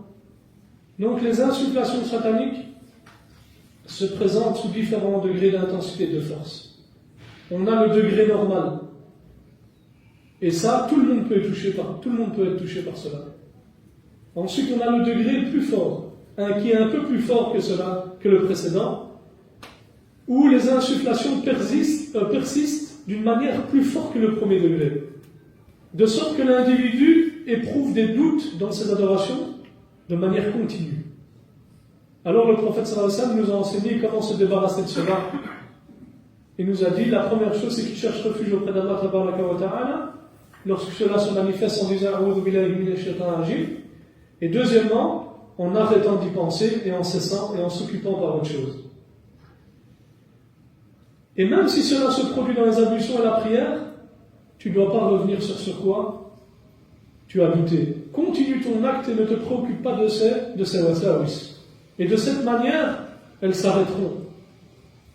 Et surtout, n'essaie pas de rentrer dans un dialogue avec ces wasawis, comme on a dit, ou de revenir à l'acte. Et c'est ce que le shaitan veut de toi, mon frère. Et c'est de cette manière-là que cela persistera en toi si tu continues à dialoguer avec lui. Et ce qui est obligatoire te concernant, c'est de cesser d'y penser, de ne pas rentrer dans un dialogue avec ces wasawis-là et de ne pas te laisser entraîner par shaitan. Obéis au message d'Allah sallallahu alayhi wa sallam, n'obéis pas à shaitan. Et le troisième degré, c'est celui qui se nomme al-waswas al-qahri. Et ça, c'est une maladie qui a des symptômes, et c'est des symptômes qui sont graves, comme la dépression, les pleurs, la peur intense de perdre une personne qu'on aime. Tout ça, ça fait partie du waswas al-qahri. L'incapacité de faire quelque chose quand cette chose-là se présente. Et même chez certains, na'oudhu billah, et qu'Allah nous en préserve, c'est le fait de vouloir se suicider. Et ça fait partie du waswas al-qahri, c'est quelque chose de très dangereux. Et pour celui qui a ces symptômes-là, il faut qu'il cherche refuge auprès d'Allah. Il faut qu'il arrête de penser et qu'il essaye d'arrêter de penser à ces choses-là. Néanmoins, ceux qui sont dans cette situation-là et ne parviennent pas à arrêter d'y penser, il faut qu'ils fassent ruqya, lisent Surat al-Baqarah, Surat al-Nas, Surat al-Falaq. Et il doit être assidu aux invocations du matin et du soir et multiplier les invocations en demandant à Allah tabaraka wa ta'ala de le guérir et la patience également. Et il n'y a pas de mal également à ce qu'il se rende chez un médecin spécialisé chez les psychiatres ou autres. Mais il faut absolument choisir un psychiatre musulman compétent qui maîtrise ce sujet, comme l'ont mentionné les ulama. Et les savants ont également dit qu'il n'y avait pas de mal à prendre certains médicaments. Si ces médecins-là le prescrivent, ils voient que la personne doit les prendre parce que ça pourrait être un danger pour elle. Et ces médicaments qui aident à calmer ses obsessions et ses dépressions. Mais il faut absolument que ce soit un médecin spécialisé qui maîtrise ce sujet et un musulman qui croit en Allah et au jour dernier et qui croit en l'invisible. Parce que si maintenant on se rend chez un athée et qui ne croit pas en ces choses-là, lui, qu'est-ce qu'il va dire? Il va dire, lui, il est fou. Et il va peut-être l'égarer encore plus ou le rendre comme un légume ou autre. Donc ça, c'est des choses que les ulama ont mentionnées. Et on demande à Allah tabaraka wa ta'ala de guérir nos frères et sœurs qui sont touchés par cette maladie. Et on demande à Allah tabaraka wa ta'ala de nous préserver. Hada wa sallallahu ala nabiyyina Muhammad wa ala alihi wa sahbihi wa sallam. Jazakumullahu khairan. Et également, non. Je ne sais pas s'il faut cliquer. Non, c'est branché. Non. Et également, je tenais